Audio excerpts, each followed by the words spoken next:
My name is Beatrice and I am 60 years old.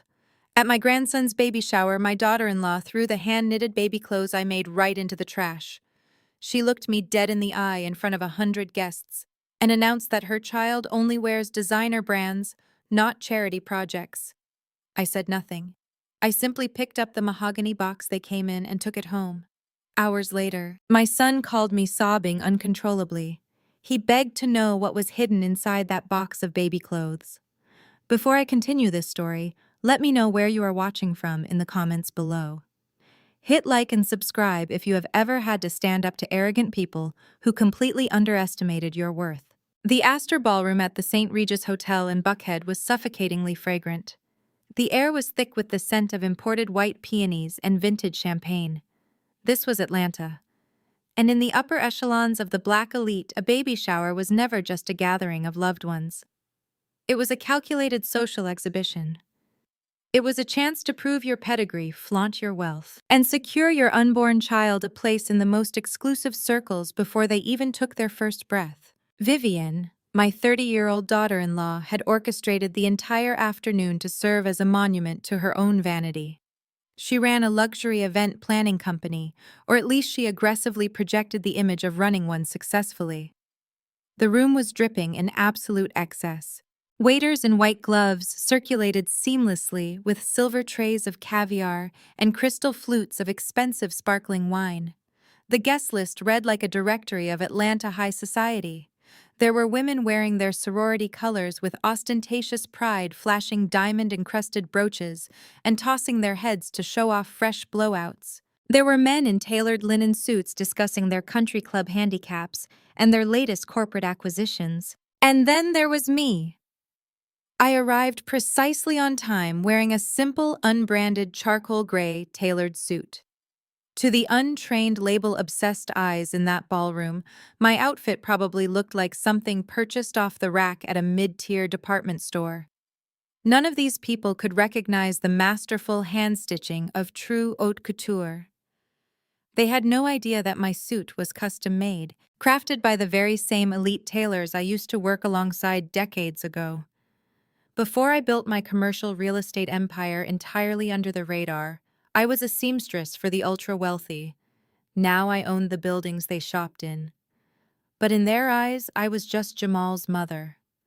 I was the quaint working-class woman who lived in a modest suburban house on the outskirts of the city. I happily let them believe it. True wealth whispers while new money screams, and today Vivian was screaming at the top of her lungs. I stood near the back of the room, observing the spectacle. Vivian was holding court on a velvet throne chair situated in the center of the ballroom. She wore a maternity gown made of sheer silk organza that cost more than some people earn in a month. Her makeup was flawless, her hair styled into sleek, expensive waves. She laughed loudly at a joke made by one of her wealthy friends, tossing her head back so the photographer she had hired could catch her best angle. My son Jamal stood near her holding a glass of sparkling water. At 33, he was a successful wealth management director. He was highly intelligent when it came to market trends, but tragically blind when it came to his wife's toxic narcissism. He looked exhausted. The dark circles under his eyes betrayed the crushing pressure he was under to maintain the lavish lifestyle Vivian demanded. He caught my eye across the room and offered a tight, forced smile. I nodded back, my heart aching for the boy who had grown into a man desperate to buy love with status symbols. The centerpiece of the ballroom was a massive gift table overflowing with extravagant presents. There were towering stacks of boxes wrapped in glossy paper with silk ribbons. I saw a Gucci diaper bag, a Fendi stroller, and several unmistakable orange boxes from Hermes. The guests had spared no expense to prove their financial worth to Vivian and her equally judgmental mother Corinne, who hovered near the gift table like a guard dog evaluating the price tag of every incoming package. When the time finally came for the gift opening, the crowd gathered around Vivian in a tight, expectant circle. She sat on her velvet throne, her mother standing proudly by her side. A designated assistant handed Vivian the gifts one by one. She opened each package with exaggerated delight, making sure to display the designer logos to the crowd so the photographer could document her affluent lifestyle. She cooed over a pair of tiny Prada loafers and squealed in delight at a cashmere Burberry blanket. I waited patiently as the pile of designer boxes dwindled. Finally, I stepped forward. The lively chatter in the room dimmed slightly as the guests noticed me approaching. I carried a smooth hand-carved mahogany box. It had no glossy wrapping paper, no oversized silk bow, and absolutely no designer logo stamped on the outside. It was a heavy, substantial piece of woodworking, polished to a deep shine. I handed the box to Vivian. She looked at it suspiciously as if I had just handed her a ticking time bomb. Corinne leaned over, her eyes narrowing as she inspected the plain wooden surface. "I made this for my grandson," I said quietly, making sure my voice was steady and clear. "It took me 3 months." Vivienne did not smile. She unlatched the brass clasp on the front of the mahogany box and slowly opened the lid. Inside, resting on a bed of dark silk, was a completely hand-knitted baby sweater, matching booties and a tiny hat. The yarn was a soft, warm ivory color. Down the front of the sweater were 5 small, distinctive buttons that caught the light from the chandeliers. I watched Vivian's face closely. I saw her eyes frantically search the collar of the sweater for a tag. She was looking for a brand name, a label that would validate the gift in front of her high society friends. When she found nothing but seamless hand-stitched fabric, her expression soured instantly. Her upper lip curled into a sneer of pure, unfiltered disgust. She reached into the beautiful mahogany box and lifted the small ivory sweater using only her thumb and index finger as if she were holding a soiled rag. She dangled it in the air for the entire room to see. Mother Vivian said, her voice carrying loudly across the quiet ballroom. "What exactly is this?"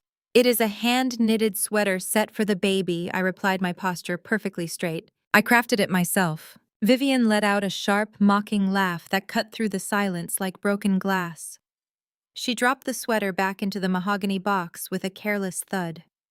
"I appreciate the thought," she said, though her tone held zero appreciation. "But my son is the heir to this family. He represents a legacy. We have a very strict standard for what touches his skin. He wears Dior and Burberry, not mothball-scented charity projects." A collective gasp echoed through the ballroom. Several women in the back row shifted uncomfortably, while a few of Vivian's closest friends actually snickered behind their champagne flutes. I looked at Corinne, hoping to see a mother correct her daughter's terrible manners. Instead, Corinne puffed out her chest and crossed her arms, looking at me with absolute contempt. She clearly enjoyed seeing me humiliated in front of her elite peers. She believed I was nothing but a working-class relic who had no business mingling with their sophisticated crowd. I turned my gaze to Jamal. My son stood frozen just a few feet away. His face flushed bright red with embarrassment. I waited for him to speak. I waited for the boy I raised to step forward, defend his mother, and demand respect from his wife. I waited for him to remind Vivian of the sacrifices I had made to put him through college, to help him become the successful man standing in this luxurious room. Jamal looked at the floor. He said absolutely nothing. The silence in the Astor ballroom stretched out thick and suffocating. The string quartet in the corner had stopped playing. The waiters had stopped serving. 200 eyes were locked onto me, waiting to see if I would break down, cry, or cause a scene that would ruin the perfect aesthetic of the afternoon. Vivian sat back in her velvet throne, crossing her legs and lifting her chin, waiting for me to retreat in shame. I did not retreat, and I certainly did not cry. I looked at the ivory sweater resting inside the mahogany box. I looked at the 5 small buttons gleaming under the hotel lights. I knew the truth about the fabric Vivian had just called a charity project. I knew what was carefully concealed beneath the silk lining of that wooden box. I looked back at my daughter-in-law, maintaining a gaze so cold and unbroken that her smug smile finally began to waver. I did not raise my voice. I simply stood my ground, knowing that this profound disrespect was the final test. She had made her choice, and soon the natural consequences of that choice would arrive to dismantle her entire world. The heavy silence hanging over the ballroom was suddenly broken by the sharp clacking of Corinne's designer heels against the polished marble floor. She stepped out from behind her daughter's velvet chair, adjusting her diamond bracelet with a theatrical sigh. Corinne had always treated my presence in her family's life as an unfortunate stain on their pristine social record. She measured wealth solely by brand names and made no effort to conceal her disgust for anyone who did not share her worldview. Today, she clearly saw an opportunity to scrub that stain away permanently in front of her most influential peers. She looked me up and down, her gaze lingering intentionally on my unbranded shoes before moving back to the mahogany box. "You really must forgive her, Beatrice," Corinne announced, her voice projecting loudly. "Vivian is just hormonal and perhaps a bit too honest. But surely you understand her position. We come from a legacy of excellence. Our ancestors built elite society here in Atlanta. We simply cannot have the newest member of our lineage dressed in something that looks like it was purchased at a weekend craft fair in the suburbs." I kept my expression entirely neutral, allowing her to dig her own grave deeper with every word. "We all know you worked hard with your hands your entire life," Corinne continued, offering a condescending smile that made my stomach turn. "Being a seamstress is honest work for working-class people. There is no shame in mending hems for a living. But this child is destined for greatness. He will attend private academies and build wealth transcending your limited understanding. He cannot be tethered to the mentality of a suburban tailor. We must surround him with the finest things to cultivate his palate early. You should take that little box home, Beatrice. Keep it as a memento of your humble roots, perhaps place it on your mantelpiece to remind you of where you came from. It simply does not belong here among people of our stature." A murmur of agreement rippled through the crowd of well-dressed guests. These people measured human worth in carats and imported leather. They nodded along with Corinne, whispering to one another behind manicured hands, entirely oblivious to the irony that the woman they were mocking could buy and sell their entire net worth before breakfast without needing financial advisors. Vivian, emboldened by her mother's vicious public support, let out a dramatic sigh of agreement. She picked up the mahogany box from her lap, holding it far away from her body, as if it were contaminated. For a brief second, I thought she might actually have the basic decency to hand it back to me. Instead, she stood up, smoothing the front of her silk maternity gown, and walked over to the edge of the extravagant gift table. Beside the stack of Hermes and Gucci boxes sat a large trash receptacle used for discarded wrapping paper. Vivienne did not hesitate. With a careless flick of her wrist and a cold, empty stare directed right at my face, she dropped the hand-carved mahogany box directly into the trash can. The heavy wood hit the bottom with a loud, hollow thud that echoed across the ballroom, silencing the background music. A collective gasp escaped the lips of the guests standing closest to the table. Even in a room filled with elitist snobs, throwing a grandmother's handmade gift into the garbage was a staggering display of cruelty. The shock quickly morphed into quiet amusement. I heard the sharp, distinct sound of women snickering behind their manicured hands. I saw the judgmental whispers being exchanged between couples in tailored suits. They were laughing at me. They were watching a mother being publicly humiliated by her daughter-in-law, and they found it wildly entertaining. It was a vicious spectator sport for the wealthy. They nudged each other, practically vibrating with excitement over the gossip they would share tomorrow. My public degradation was just an amusing anecdote to break up their curated, meaningless lives. Vivienne dusted her hands together as if she had just handled something contagious. She turned back to her audience, a triumphant smirk plastered across her perfectly contoured face. Now she announced brightly, completely ignoring my existence. "Who wants to see the sterling silver rattle Corinne bought from Tiffany?" The crowd immediately erupted into applause, eagerly shifting their attention back to the grotesque display of wealth. I stood perfectly still, my eyes locked on the decorative trash can. Inside that discarded box was the future of their entire false empire. Inside that discarded box was a $10 million trust and the legal deed to the very building where Vivienne played at being a highly successful business owner. She had literally thrown away her salvation because it lacked a designer logo. Before I could take a single step toward the trash can, a hand clamped down hard on my forearm. I turned to see Jamal, my only son, his face pale and contorted with an embarrassing level of panic. He did not look at Vivienne with anger or disbelief.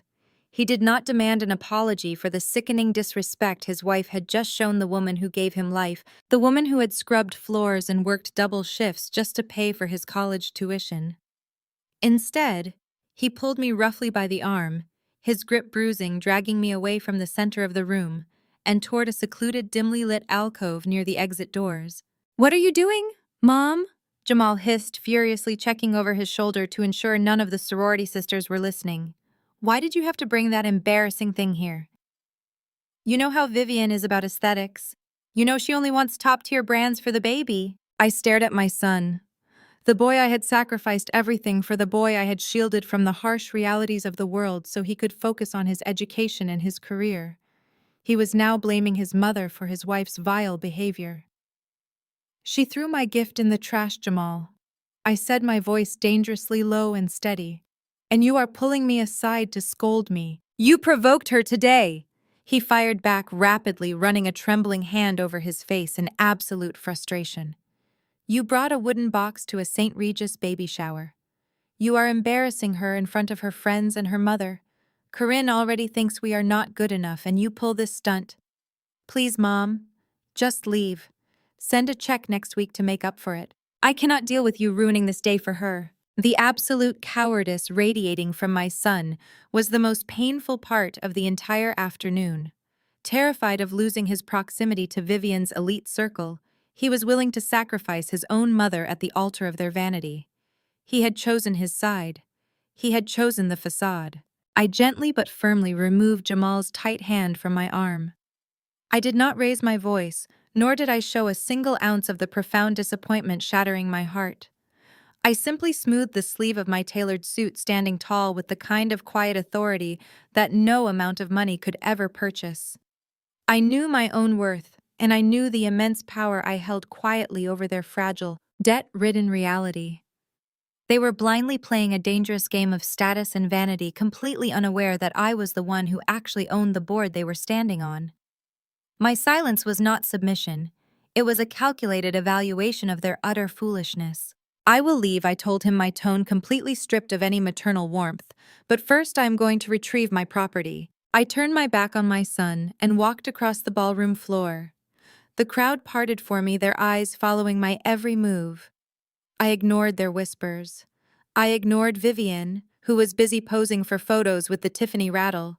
I walked straight to the decorative trash can, reached inside, and pulled out the heavy mahogany box. The beautiful wood was now dusted with discarded glitter and torn wrapping paper. I pulled a handkerchief from my pocket and wiped the box clean, ensuring every trace of garbage was removed from my masterpiece. I tucked the box securely under my arm and walked back toward the exit, pausing just inches away from where Jamal stood frozen in the alcove. He looked relieved that I was finally leaving, completely oblivious to the magnitude of what had just occurred. I looked my son dead in the eye. The desperation in his gaze was pathetic, a clear reflection of a man drowning in a life he could not afford to maintain. "When the storm comes, Jamal," I said softly, ensuring my words were meant for his ears alone. "Do not ask why I did not leave you a life jacket. You chose to sink with this ship." Without waiting for his response, I turned and walked out the grand double doors of the Astor Ballroom, leaving behind the overwhelming noise, the fake smiles, and the profoundly toxic illusion they called a life. The true reckoning was only just beginning, and they were entirely unprepared for it. They mistook my quiet dignity for weakness and my simple clothes for poverty. They were about to learn that the most dangerous enemy is the one you underestimated while she owned the ground you walked on. 3 months passed since that suffocating afternoon in the Astor Ballroom. Spring transitioned into a sweltering Atlanta summer, the kind of oppressive heat that makes the air feel thick and heavy. I spent those months tending to my garden, managing my commercial properties from my small home office, and enjoying the profound peace that comes from complete detachment. I did not call Jamal. I did not send a check to apologize for my perceived social crimes. I simply let the silence stretch out, knowing that the foundation of their extravagant lifestyle was built on quicksand. I slept soundly every single night, wrapped in the quiet comfort of my modest suburban home. I had warned my son about the incoming storm. I knew it was only a matter of time before the clouds broke and the deluge washed their fragile empire away. The reckoning arrived on a humid Tuesday morning precisely at 3 o'clock. The shrill ring of my bedside telephone shattered the absolute stillness of my bedroom. I did not jump. I did not panic. I calmly reached over, turned on the small brass reading lamp, and looked at the bright caller identification screen. Jamal. He had not contacted me once since he dragged me into that dark alcove and accused me of ruining his wife's perfect day. I let the phone ring 4 times, taking a slow, measured breath before finally lifting the receiver and holding it to my ear. I did not offer a warm, maternal greeting. I simply said his name. Jamal. On the other end of the line, there was no arrogant corporate executive. There was no image-conscious social climber trying to impress the black elite of Buckhead. There was only the frantic, unmistakable sound of a grown man hyperventilating. His breath hitched in sharp, jagged gasps, followed by a low, guttural sob that he was desperately trying to suppress. "Mom," he choked out, his voice trembling so violently I could barely understand him. "Mom, please help me. You have to help me. They are taking everything." I sat up against my headboard, adjusting my cotton robe, feeling an icy calm settle over my nerves. "Who is taking everything, Jamal? Take a breath and speak clearly." "Federal marshals," he sobbed, the panic completely overtaking his vocal cords. "Federal marshals and bank auditors. They are inside the house right now. They pounded on the front door 20 minutes ago with a warrant. Mom, they have boxes. They are boxing up computers, financial records, everything. They are putting seizure notices on the cars." Vivian is screaming in the driveway, but they will not stop. They are taking the house. They are taking it all. I listened to the chaos filtering through the phone receiver. I could hear the heavy, authoritative voices of law enforcement officers giving orders in the background.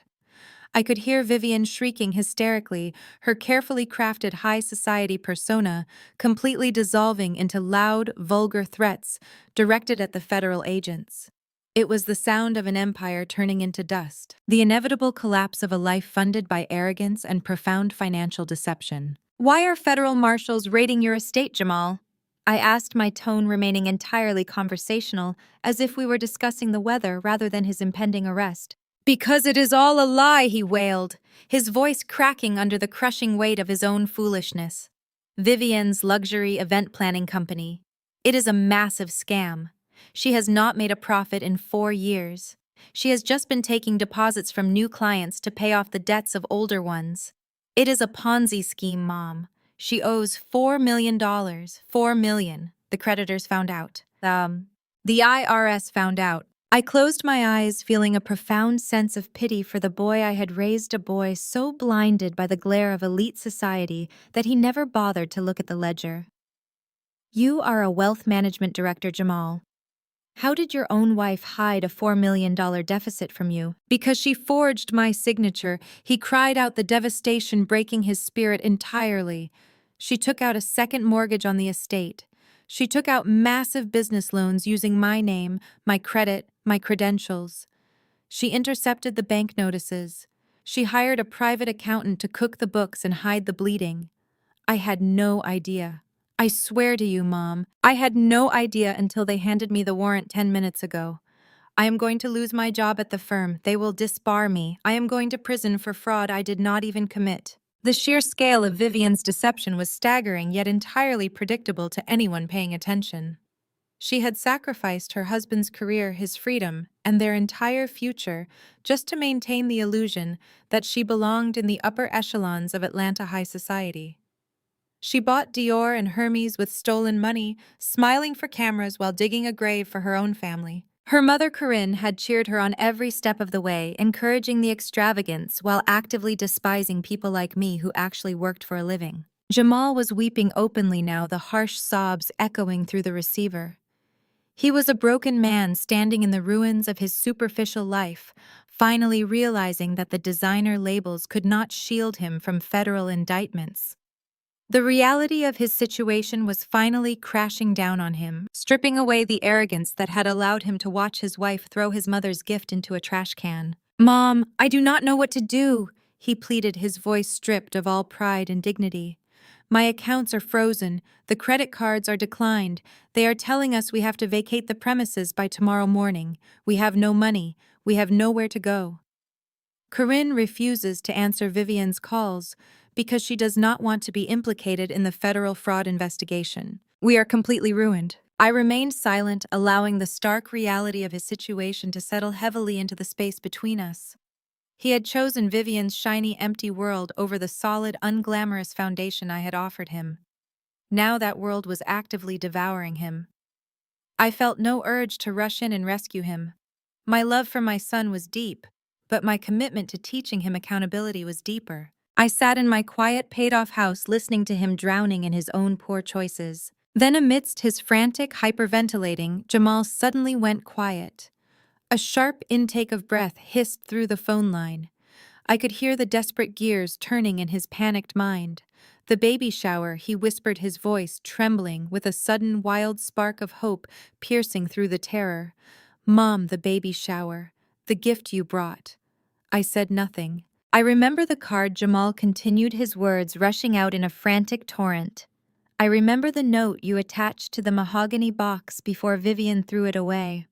I read it when we were packing up the gifts to bring home.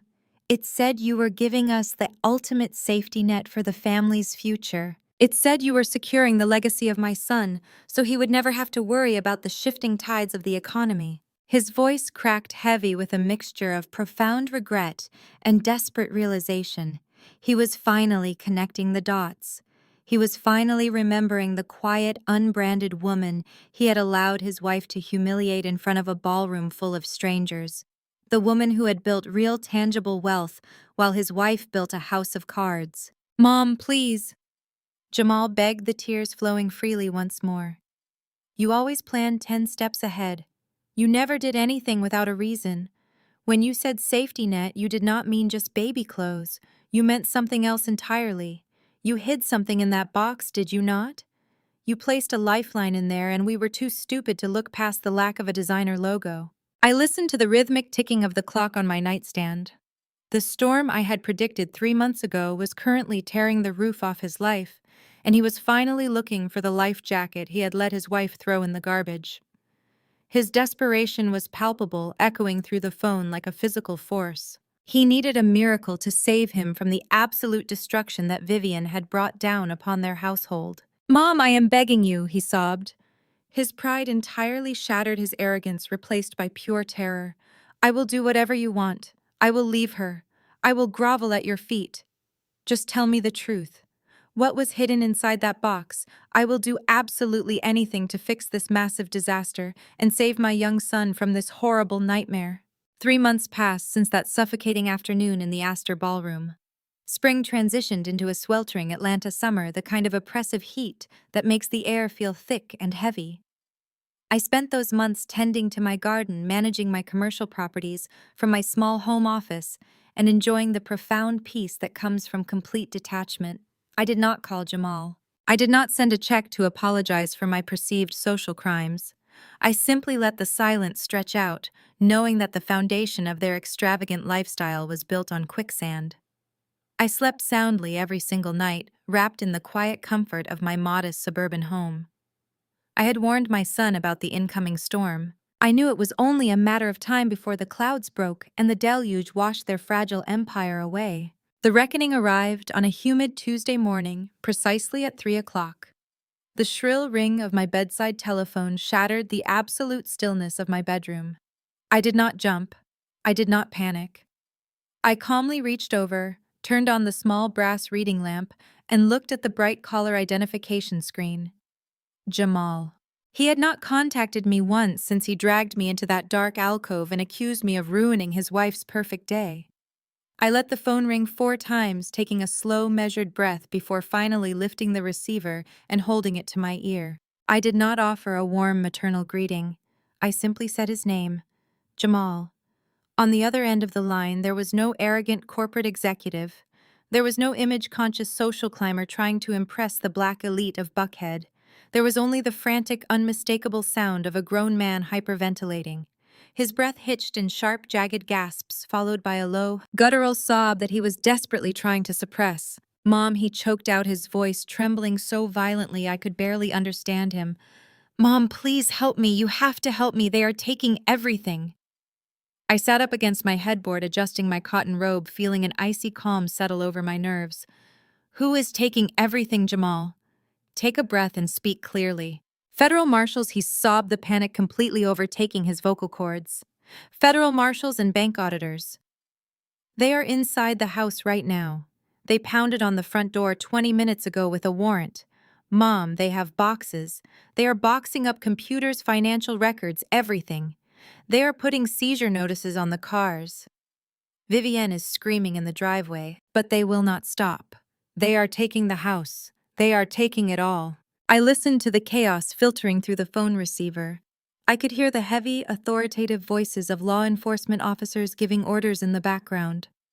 I could hear Vivienne shrieking hysterically, her carefully crafted high society persona completely dissolving into loud, vulgar threats directed at the federal agents. It was the sound of an empire turning into dust, the inevitable collapse of a life funded by arrogance and profound financial deception. Why are federal marshals raiding your estate?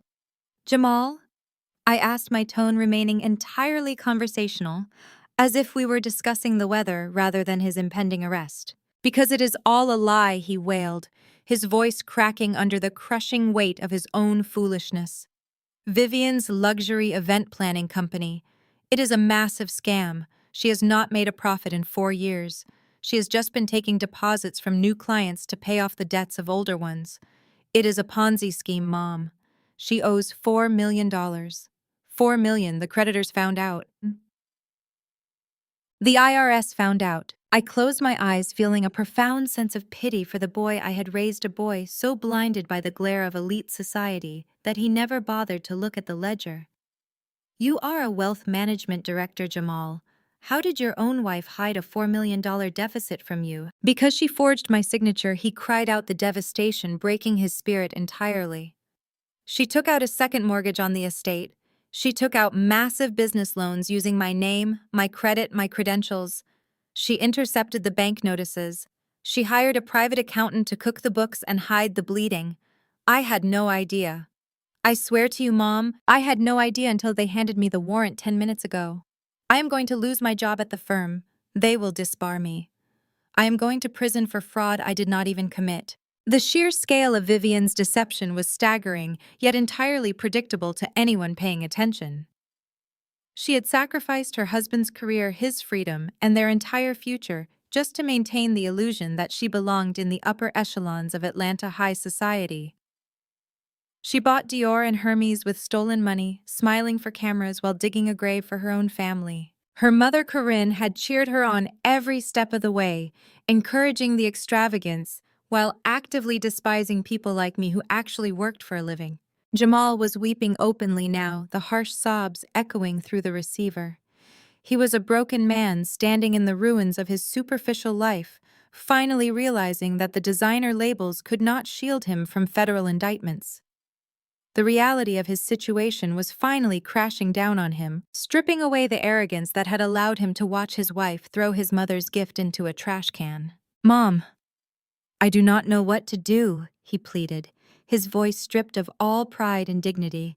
My accounts are frozen, the credit cards are declined. They are telling us we have to vacate the premises by tomorrow morning. We have no money, we have nowhere to go. Corinne refuses to answer Vivienne's calls because she does not want to be implicated in the federal fraud investigation. We are completely ruined. I remained silent, allowing the stark reality of his situation to settle heavily into the space between us.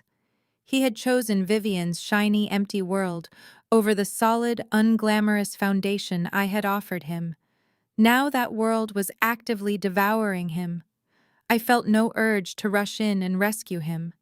My love for my son was deep, but my commitment to teaching him accountability was deeper. I sat in my quiet, paid-off house, listening to him drowning in his own poor choices. Then, amidst his frantic hyperventilating, Jamal suddenly went quiet.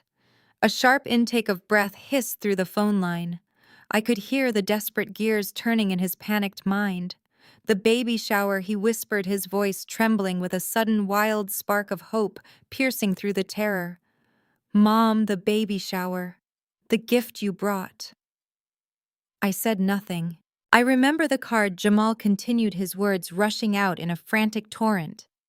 I remember the note you attached to the mahogany box before Vivian threw it away. I read it when we were packing up the gifts to bring home.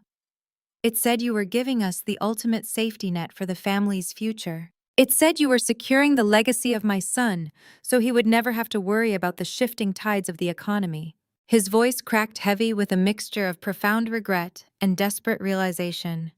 He was finally connecting the dots.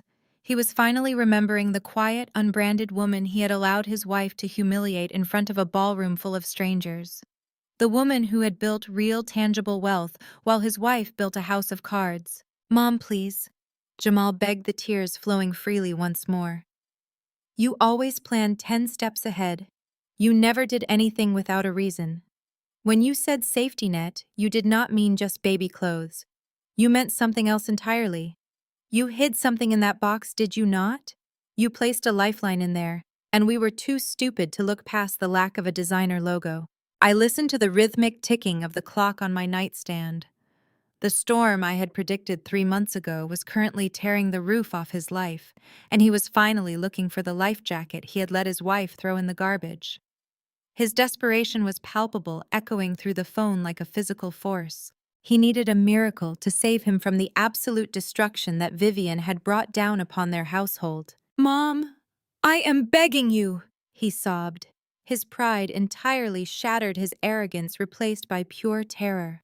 "I will do whatever you want. I will leave her. I will grovel at your feet. Just tell me the truth. What was hidden inside that box? I will do absolutely anything to fix this massive disaster and save my young son from this horrible nightmare." 3 months passed since that suffocating afternoon in the Astor Ballroom. Spring transitioned into a sweltering Atlanta summer, the kind of oppressive heat that makes the air feel thick and heavy. I spent those months tending to my garden, managing my commercial properties from my small home office, and enjoying the profound peace that comes from complete detachment. I did not call Jamal. I did not send a check to apologize for my perceived social crimes. I simply let the silence stretch out, knowing that the foundation of their extravagant lifestyle was built on quicksand. I slept soundly every single night, wrapped in the quiet comfort of my modest suburban home. I had warned my son about the incoming storm. I knew it was only a matter of time before the clouds broke and the deluge washed their fragile empire away. The reckoning arrived on a humid Tuesday morning precisely at 3 o'clock. The shrill ring of my bedside telephone shattered the absolute stillness of my bedroom. I did not jump. I did not panic. I calmly reached over, turned on the small brass reading lamp, and looked at the bright caller identification screen. Jamal. He had not contacted me once since he dragged me into that dark alcove and accused me of ruining his wife's perfect day. I let the phone ring 4 times, taking a slow, measured breath before finally lifting the receiver and holding it to my ear. I did not offer a warm maternal greeting. I simply said his name. Jamal. On the other end of the line, there was no arrogant corporate executive. There was no image-conscious social climber trying to impress the black elite of Buckhead. There was only the frantic, unmistakable sound of a grown man hyperventilating. His breath hitched in sharp, jagged gasps, followed by a low, guttural sob that he was desperately trying to suppress. "Mom!" He choked out, his voice trembling so violently I could barely understand him. "Mom, please help me. You have to help me. They are taking everything." I sat up against my headboard, adjusting my cotton robe, feeling an icy calm settle over my nerves. "Who is taking everything, Jamal? Take a breath and speak clearly." "Federal marshals." He sobbed, the panic completely overtaking his vocal cords. "Federal marshals and bank auditors.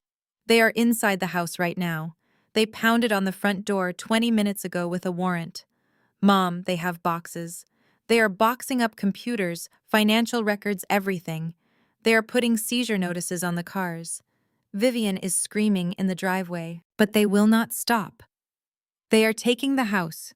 They are taking it all." I listened to the chaos filtering through the phone receiver.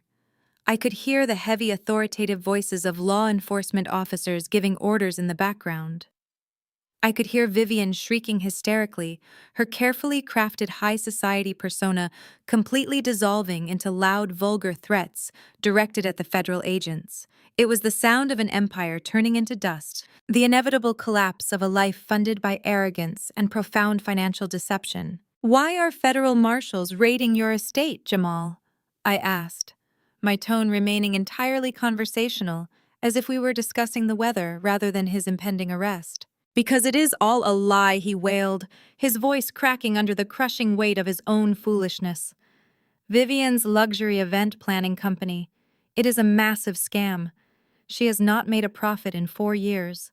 She has just been taking deposits from new clients to pay off the debts of older ones. It is a Ponzi scheme, Mom. She owes $4 million. $4 million. The creditors found out. The IRS found out." I closed my eyes, feeling a profound sense of pity for the boy I had raised, a boy so blinded by the glare of elite society that he never bothered to look at the ledger. "You are a wealth management director, Jamal. How did your own wife hide a $4 million deficit from you?" Because she forged my signature, he cried out, the devastation breaking his spirit entirely. "She took out a second mortgage on the estate. She took out massive business loans using my name, my credit, my credentials. She intercepted the bank notices. She hired a private accountant to cook the books and hide the bleeding. I had no idea. I swear to you, Mom, I had no idea until they handed me the warrant 10 minutes ago. I am going to lose my job at the firm. They will disbar me. I am going to prison for fraud I did not even commit." The sheer scale of Vivian's deception was staggering yet entirely predictable to anyone paying attention. She had sacrificed her husband's career, his freedom, and their entire future just to maintain the illusion that she belonged in the upper echelons of Atlanta high society. She bought Dior and Hermes with stolen money, smiling for cameras while digging a grave for her own family. Her mother, Corinne, had cheered her on every step of the way, encouraging the extravagance while actively despising people like me who actually worked for a living. Jamal was weeping openly now, the harsh sobs echoing through the receiver. He was a broken man standing in the ruins of his superficial life, finally realizing that the designer labels could not shield him from federal indictments. The reality of his situation was finally crashing down on him, stripping away the arrogance that had allowed him to watch his wife throw his mother's gift into a trash can. "Mom, I do not know what to do," he pleaded, his voice stripped of all pride and dignity. "My accounts are frozen. The credit cards are declined. They are telling us we have to vacate the premises by tomorrow morning. We have no money. We have nowhere to go." Corinne refuses to answer Vivian's calls because she does not want to be implicated in the federal fraud investigation. "We are completely ruined." I remained silent, allowing the stark reality of his situation to settle heavily into the space between us. He had chosen Vivian's shiny, empty world over the solid, unglamorous foundation I had offered him. Now that world was actively devouring him. I felt no urge to rush in and rescue him. My love for my son was deep, but my commitment to teaching him accountability was deeper. I sat in my quiet, paid-off house listening to him drowning in his own poor choices. Then amidst his frantic hyperventilating, Jamal suddenly went quiet. A sharp intake of breath hissed through the phone line. I could hear the desperate gears turning in his panicked mind. "The baby shower," he whispered, his voice trembling with a sudden wild spark of hope piercing through the terror. "Mom, the baby shower. The gift you brought." I said nothing. "I remember the card," Jamal continued, his words rushing out in a frantic torrent. "I remember the note you attached to the mahogany box before Vivian threw it away. I read it when we were packing up the gifts to bring home. It said you were giving us the ultimate safety net for the family's future. It said you were securing the legacy of my son so he would never have to worry about the shifting tides of the economy." His voice cracked heavy with a mixture of profound regret and desperate realization. He was finally connecting the dots. He was finally remembering the quiet, unbranded woman he had allowed his wife to humiliate in front of a ballroom full of strangers. The woman who had built real, tangible wealth, while his wife built a house of cards. "Mom, please," Jamal begged, the tears flowing freely once more. "You always planned 10 steps ahead. You never did anything without a reason." When you said safety net, you did not mean just baby clothes. You meant something else entirely. You hid something in that box, did you not? You placed a lifeline in there, and we were too stupid to look past the lack of a designer logo. I listened to the rhythmic ticking of the clock on my nightstand. The storm I had predicted 3 months ago was currently tearing the roof off his life, and he was finally looking for the life jacket he had let his wife throw in the garbage. His desperation was palpable, echoing through the phone like a physical force. He needed a miracle to save him from the absolute destruction that Vivian had brought down upon their household. "Mom, I am begging you," he sobbed. His pride entirely shattered, his arrogance replaced by pure terror. "I will do whatever you want. I will leave her. I will grovel at your feet. Just tell me the truth. What was hidden inside that box? I will do absolutely anything to fix this massive disaster and save my young son from this horrible nightmare." The line went dead quiet, except for the ragged, heavy breathing of my son on the other end. He was waiting for a lifeline, panting into the receiver like a trapped animal, realizing the cage had finally locked. I did not rush to answer him. I let his question hang in the heavy air of the early morning. I wanted him to feel the profound weight of this moment. I wanted the silence to stretch out so completely that it would be permanently etched into his memory. I reached over to my nightstand and picked up my porcelain teacup. The chamomile tea was still perfectly warm. I took a slow, deliberate sip. The calming floral notes washed over my tongue, a stark contrast to the absolute devastation unfolding miles away at his luxury estate. In my quiet suburban home, the only sound was the rhythmic ticking of my vintage grandfather clock in the hallway. Over the phone line, I could hear the frantic shouting of federal agents tearing through his illegally funded life. I could hear Vivian screaming in the background, her shrill voice breaking as she realized her high society facade was collapsing into federal indictments. "You want to know what was in the box, Jamal?" I finally said. My voice was a soft, lethal whisper that cut through his hysteria with absolute precision. "You want to know what your wife found so repulsive that she dropped it into a hotel trash can while her friends laughed?" "Yes," he gasped, his voice cracking with desperation. "Mom, please tell me. I need to know." "Let us begin with the fabric," I stated, keeping my tone entirely conversational and detached. "Your wife declared in front of 200 people that her son only wears Dior and Burberry. She called my gift a mothball-scented charity project. What she did not know, and what her severely limited brand-obsessed palate could never comprehend, is that the yarn I used was not cheap wool. It was hand-spun vicuña wool."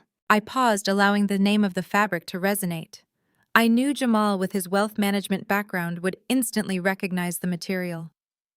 "Vicuña." Jamal choked out the realization, hitting him like a physical blow.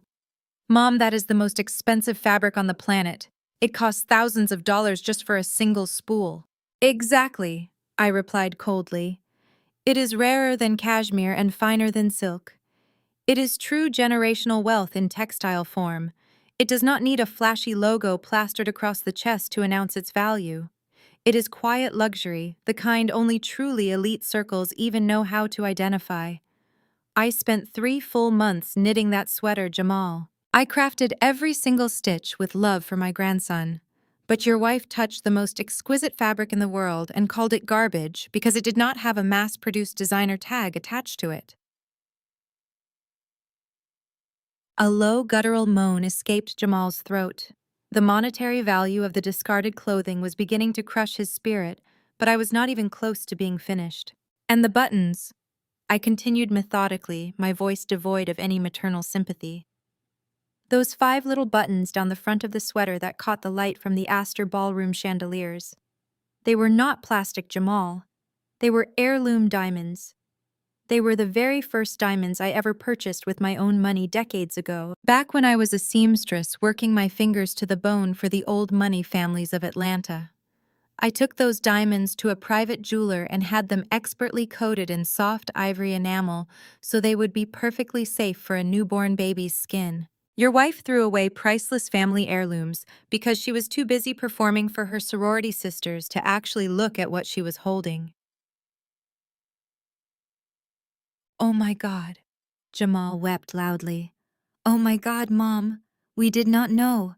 We did not look at it closely. She was just overwhelmed. You have to understand the pressure of the party made her act crazy.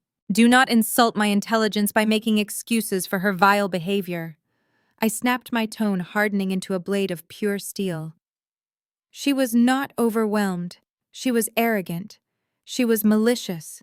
She wanted to publicly humiliate me to impress her mother and her superficial friends, and you stood there and let her do it. You pulled me into an alcove and scolded me for embarrassing her. You chose your side, Jamal. You chose the illusion. I am sorry, he pleaded, his voice breaking into a high-pitched wail. I am so sorry, Mom. I was a coward. I was so stressed about the money and the debts that I just went along with whatever kept her happy. Please, you have to forgive me. I am not interested in your apologies, I stated firmly. Because the clothes and the diamonds were just the decoration. The true value of my gift was hidden beneath the surface, much like true wealth always is. The line went dead silent except for Jamal's ragged breathing. I could tell he was bracing himself for the final blow. He knew the worst was yet to come. The hand-carved mahogany box itself was lined with dark silk. I explained, visualizing the beautiful container I had meticulously prepared. But that silk was not just a decorative cushion, it was a hidden compartment.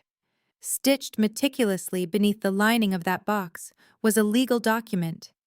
It was the deed to the premium commercial high-rise building in downtown Atlanta, the exact building where Vivian's elite event planning company currently leases its corporate headquarters.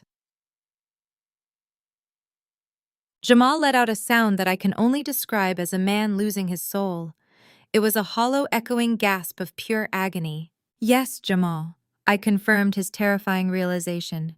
I am the anonymous landlord of your wife's fraudulent company. I bought that building in cash 5 years ago. I was going to give her the deed. I was going to give her full ownership of the property, so she would never have to pay rent again, so she could build a legitimate business without the crushing weight of commercial overhead. I was handing her the keys to financial independence. You gave us the building, he sobbed, the words barely intelligible. You gave us the building, and she threw it in the trash. I gave my grandson the building, I corrected him sharply.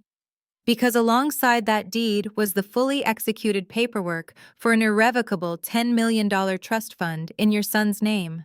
It was completely tax-free, locked away from creditors, and guaranteed to generate massive generational wealth for his entire life. It was the ultimate safety net. It was the absolute guarantee that my bloodline would never experience the poverty I fought so hard to escape. $10 million, Jamal repeated, his voice completely numb. The sheer magnitude of what they had lost was shutting down his cognitive functions. The federal marshals tearing apart his home for a $4 million debt were suddenly the least of his problems. He had literally watched his wife throw away an empire that would have instantly erased every single one of their financial disasters. I built that trust to ensure my grandson would be protected from the profound stupidity of the people raising him, I said, offering no comfort whatsoever. But to unlock it, Vivian had to pass a very simple test.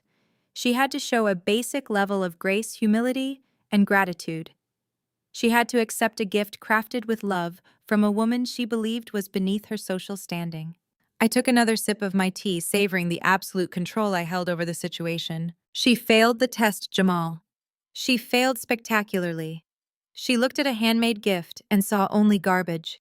She threw away your entire salvation because it was not wrapped in shiny paper with a designer logo stamped on the front. Mom, you have to replace it, Jamal begged, his desperation morphing into sheer panic.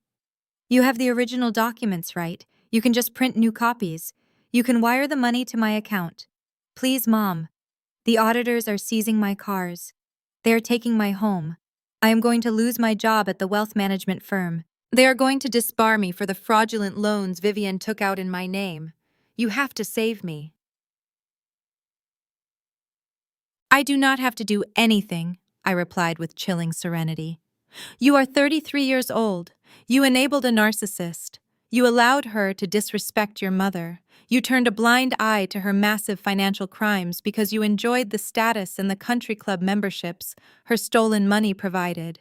You wanted the fast track to the black elite and you sold your soul to get there. I am your son, he cried out, the desperation turning into anger.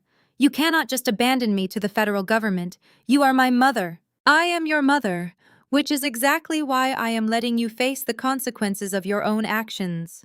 I stated, my voice unwavering.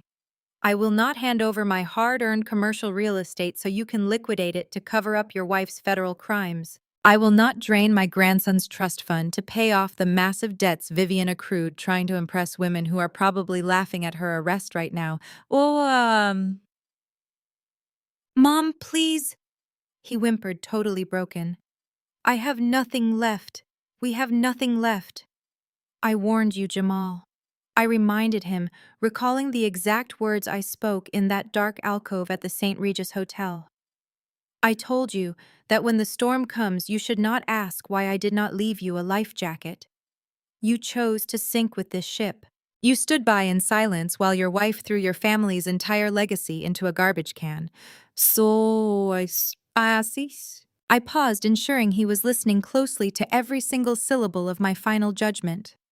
The one who holds the box holds the empire, Jamal, but your wife threw it in the trash, and I will never ever replace it. Mom, wait, no, do not hang up, he screamed, his voice dissolving into absolute uncontrolled hysteria. Please do not hang up. I gently removed the phone from my ear. I could hear him screaming my name through the small speaker, surrounded by the chaotic sounds of federal agents seizing his fraudulent life. I felt a fleeting moment of sorrow for the boy he used to be, but it was quickly replaced by the fierce protective strength of the woman I had become. I placed the receiver back onto its cradle with a soft click, cutting off his sobbing completely. The silence returned to my bedroom, deep and comforting. I finished my chamomile tea, turned off the bedside lamp, and lay back down against my pillows. I closed my eyes and drifted off to sleep, sleeping soundly through the rest of the storm. Have you ever had to stand your ground against people who thought you were beneath them? Let me know in the comments below what you would have done in my situation. The morning sun crested over the horizon, bathing my modest suburban neighborhood in a warm golden glow. When I woke up, the air in my bedroom was perfectly still. There was no lingering anxiety from the midnight phone call, no racing heartbeat, and absolutely no guilt. I went about my morning routine with the same quiet precision I applied to every aspect of my life. I brewed a pot of dark roast coffee, the rich aroma filling the kitchen. I stepped out onto my back patio, watering the blooming hydrangeas and listening to the cheerful chirping of the local birds. My world was completely secure, anchored by decades of silent, strategic, hard work. I had spent years anticipating moments just like this one, preparing for the inevitable fallout of my son's marriage. At exactly 8 o'clock, the tranquility of my morning was violently shattered. The aggressive screech of tires skidding onto my paved driveway cut through the quiet neighborhood. Seconds later, heavy, frantic footsteps pounded up my front walkway. Then came the banging. It was not a polite knock. It was the desperate, unhinged hammering of someone attempting to break down the door. The doorbell rang continuously in a rapid, chaotic sequence. I did not rush. I took another slow sip of my coffee, set the mug down on the granite counter, and smoothed the front of my linen trousers. I walked down the hallway toward the foyer, my footsteps completely silent against the hardwood floor. When I pulled open the heavy oak front door, I left the reinforced steel security screen firmly locked in place.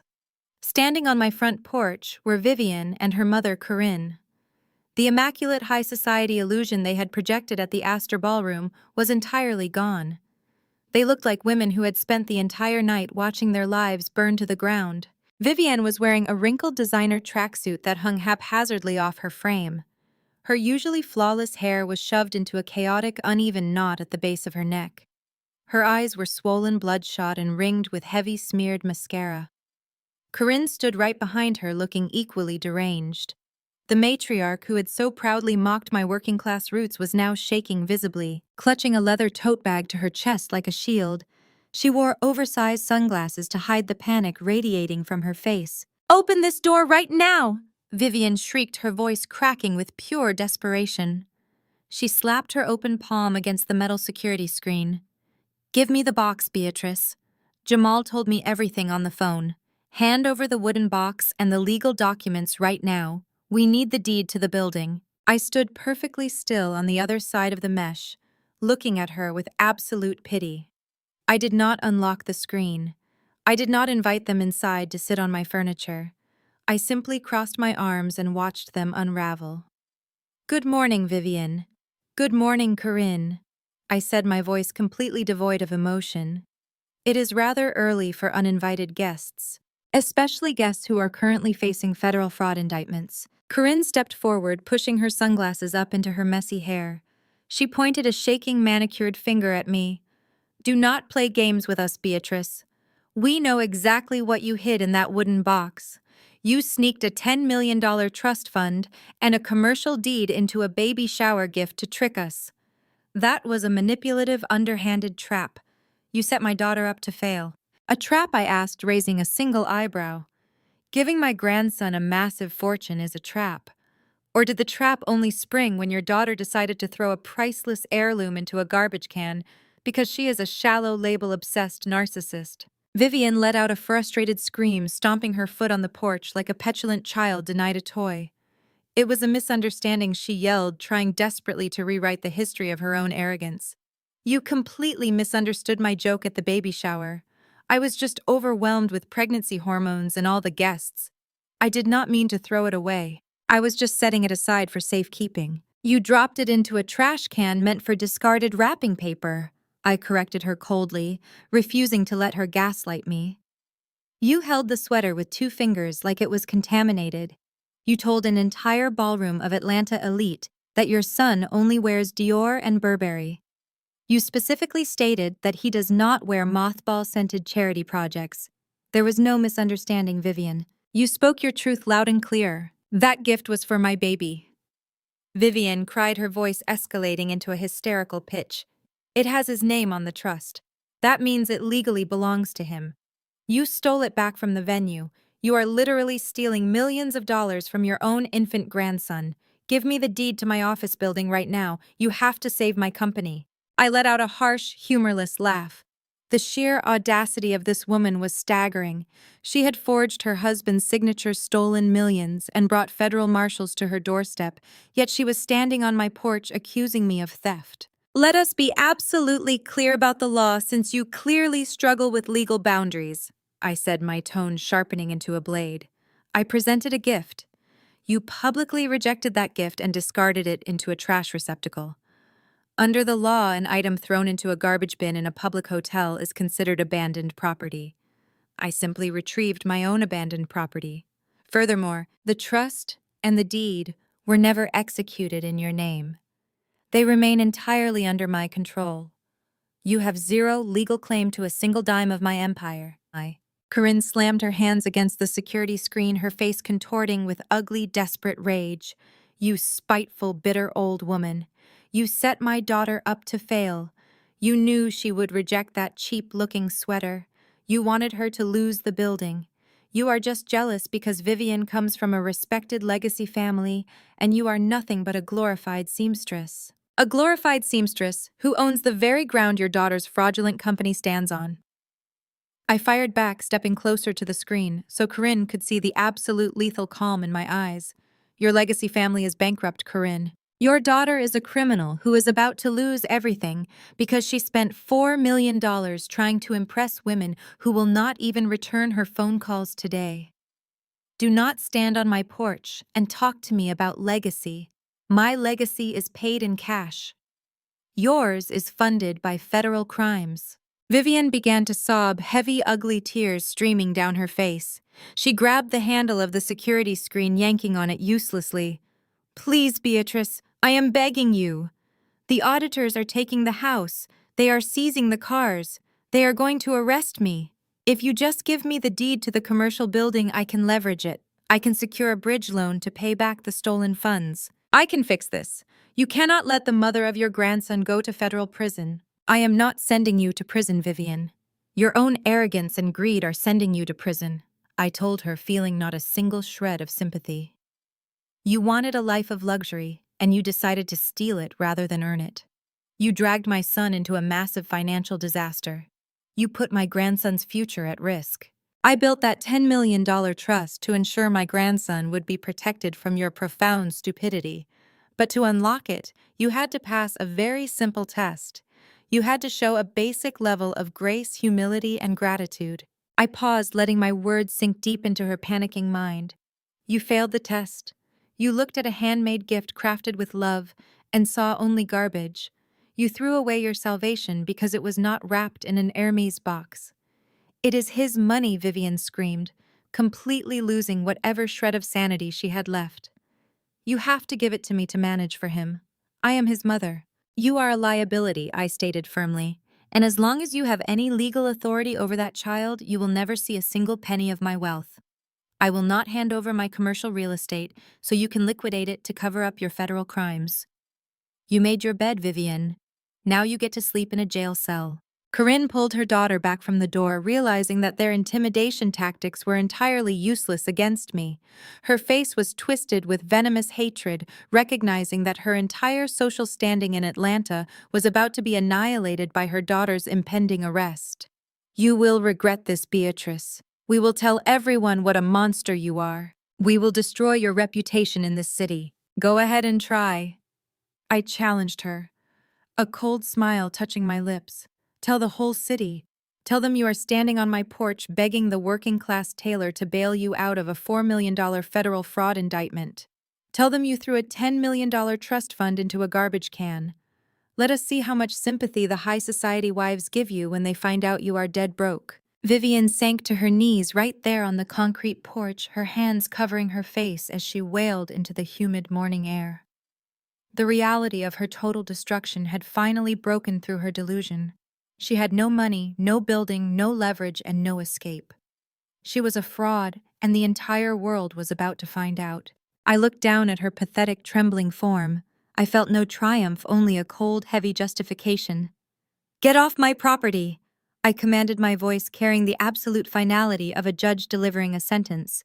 If either of you ever steps foot on my land again, I will have you arrested for trespassing to add to your growing list of legal problems. I did not wait for them to move. I closed the heavy oak door, throwing the deadbolt with a loud, satisfying click. I walked back into my quiet, peaceful kitchen, picked up my coffee mug. I took a slow sip. The coffee tasted rich, bold, and entirely unbothered by the chaos outside.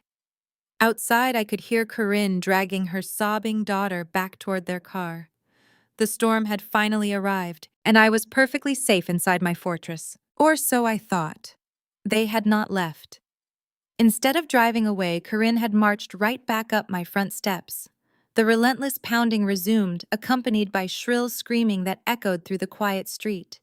Neighbors were undoubtedly peeking through their curtains. I set my coffee mug down, releasing a heavy sigh. My daughter-in-law and her mother needed a definitive dismissal. I walked back down the hallway.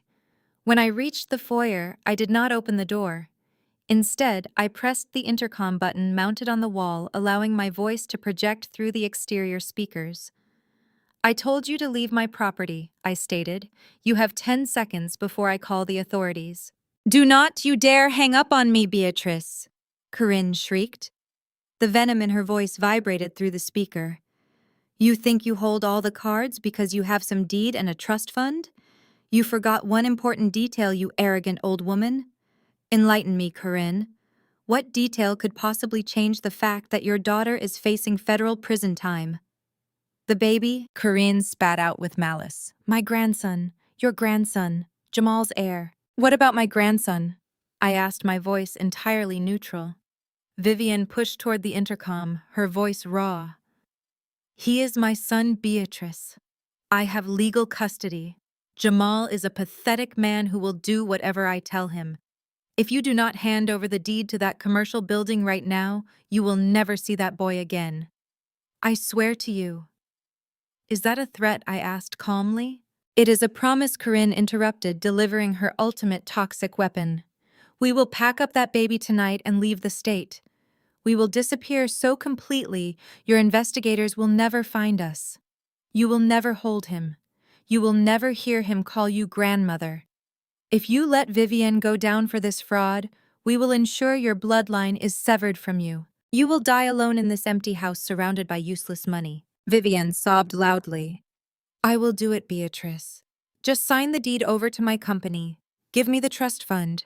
If you save me, you get access to the baby. If you let me burn, I am taking your grandson with me. They thought they had backed me into a corner. They thought they could weaponize an infant to extort millions and cover up a federal crime. They were trying to hold my legacy hostage, assuming maternal instincts would override legal boundaries.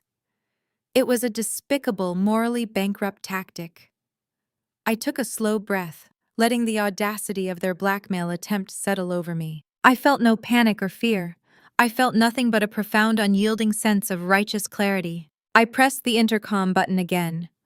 I let out a low, cold laugh that must have sounded terrifying outside. It was not a laugh of amusement. It was the sound of a woman who had already won the war. You are threatening to kidnap a child across state lines while under active federal investigation. I asked, my tone dripping with icy precision. You really are profoundly stupid, Corinne. Both of you. I am his mother, Vivian screamed back. I have the right to take my child wherever I want. You have the right to a federal public defender, I corrected her sharply. Let me explain something to you. That mahogany box at the baby shower was not just a gift, it was a character test. I paused to ensure every word landed. I built my empire by reading people. When Jamal married you, I knew exactly what you were.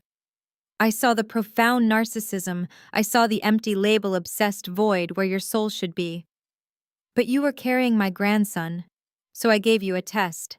I presented you with something handmade, something without a price tag or a flashy logo, something that required grace to appreciate. Vivienne was completely silent outside. The reality of her monumental failure was finally penetrating her panic. If you had simply smiled and said thank you, you would have unlocked the $10 million trust. You would have secured the commercial building. You would have proven that you possess the character required to raise the heir to my empire. But you failed spectacularly.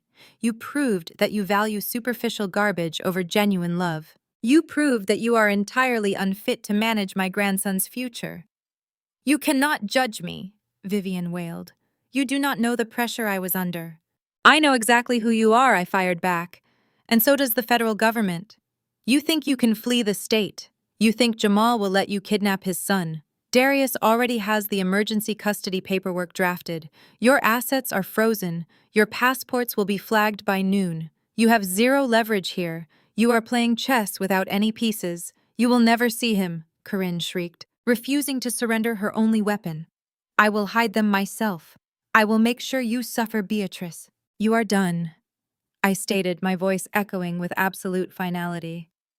I reached over to the security panel mounted on the wall next to the door. I bypassed the standard alarm and pressed my thumb directly onto the red panic button. It instantly alerted the local police department to a hostile home invasion in progress. I just triggered the silent panic alarm I announced through the intercom. The police are currently on their way. Given the fact that there are federal agents already tearing your house apart across town, I highly doubt local law enforcement will show you any leniency when they find you trespassing and screaming threats on my front porch. You called the cops! Vivian gasped in horror. Mom, she called the cops. We have to leave. No, Corinne screamed, slapping the door again. She is bluffing. She will not send the police after the mother of her grandson. I absolutely will, I replied coldly.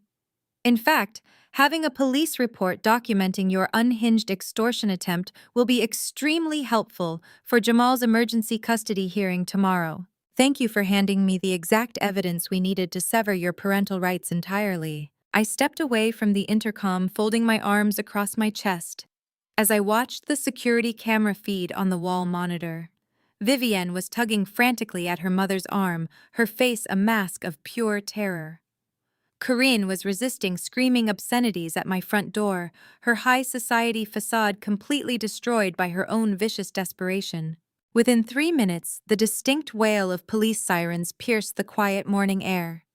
The flashing red and blue lights illuminated my driveway as 2 patrol cars skidded to a halt right behind Corinne's luxury SUV. 4 officers stepped out, their hands resting cautiously on their duty belts as they rapidly approached my porch. Ma'am, step away from the door, the lead officer commanded loudly. Corinne immediately spun around, her hands flying up into the air as she tried to adopt the persona of a victimized, wealthy woman. Officers, there is a misunderstanding. We are just trying to speak with family. My daughter is going through a terrible crisis. I pressed the intercom button one last time so the police could hear me clearly. Officers, these women are trespassing. They are attempting to extort me for millions of dollars, and they just threatened to kidnap my grandson across state lines to avoid a federal fraud investigation. I want them removed from my property immediately. The lead officer's expression hardened instantly. Place your hands behind your back, ma'am, both of you. You cannot do this! Vivian screamed, bursting into fresh hysterical tears as an officer grabbed her wrists and secured them in metal handcuffs. I am a respected business owner. I live in Buckhead. I need to get back to my house. Your house is currently an active federal crime scene, ma'am, the officer replied flatly, securing the cuffs. You are coming with us. I stood in the quiet sanctuary of my foyer, watching the monitor as Corinne and Vivian were forcefully escorted down my front steps. Corinne was shouting wildly about her legacy, her country club, and her social standing, while the officers practically dragged her toward the back of the squad car. Vivian was sobbing uncontrollably, her designer tracksuit wrinkled and stained, her entire world completely ruined. They had tried to use my own flesh and blood as a bargaining chip to escape their crimes. They had tried to manipulate a grandmother's love. They learned the hard way that my love for my grandson was exactly why I had to destroy them. The bright police cars reversed out of my driveway, their sirens fading rapidly into the distance, taking the garbage out of my life permanently. I finally smiled, turned around, and walked back to my quiet kitchen to finish my morning coffee in peace. The peace in my quiet kitchen lasted exactly 48 hours. I knew Vivian and Corinne would not simply accept their defeat and disappear into the shadows of their looming federal indictments. Women like them, women who built their entire identities on the shifting sands of public perception and high society validation, do not surrender quietly. When cornered by their own catastrophic failures, they always resort to the only currency they truly understand. They weaponize public opinion.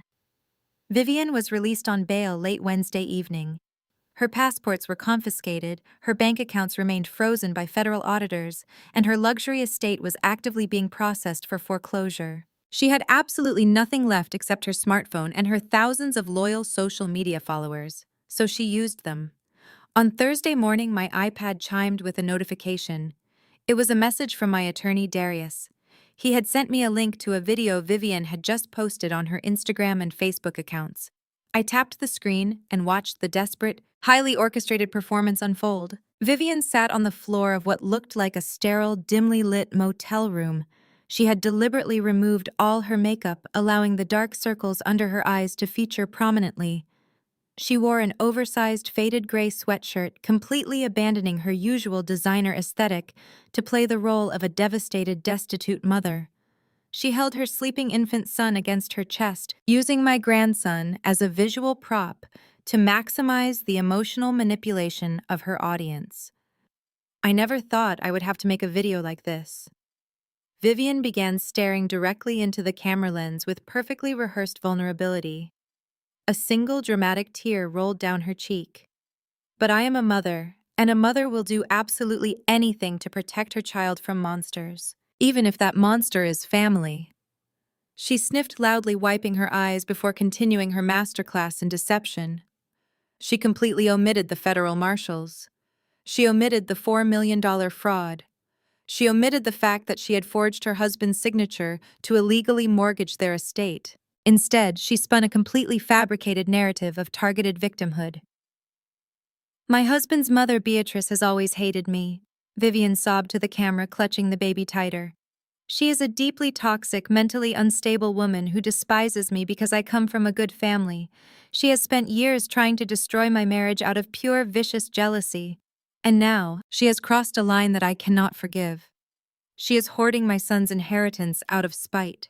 I watched with icy detachment as she brazenly twisted the events of the baby shower and her subsequent arrest into a bizarre tale of elder abuse and theft.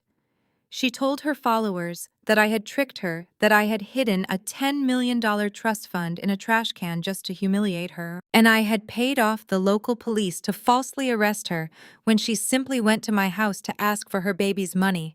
She is starving her own grandson. Vivian wailed, leaning into the camera. My event planning business is going through a temporary rough patch because the economy is struggling. Instead of helping her family, Beatrice is intentionally withholding the commercial deed to my office building. She wants to see my business fail. She wants to see my baby out on the street. Please, everyone, I need your help. We need to expose this wicked woman before she destroys my innocent child. The video ended with a slow fade to black, overlaid with a text box, urging her followers to share her story and demand justice for her baby. It was a brilliant, utterly shameless piece of propaganda, and it worked instantly.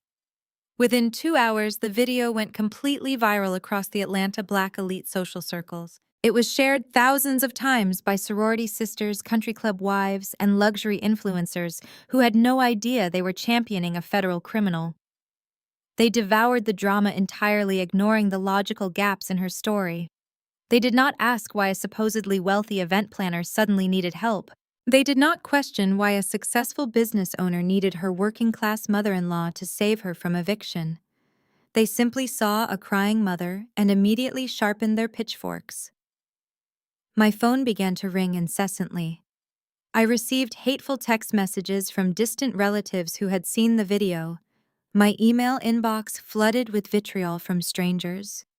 The elite socialites of Buckhead, eager to perform their outrage, unleashed a coordinated digital assault against me. "You are a disgusting excuse for a grandmother," one message read. "How can you steal from an innocent baby?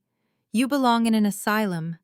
We are going to make sure everyone in Atlanta knows exactly what kind of hateful hag you are," another woman wrote.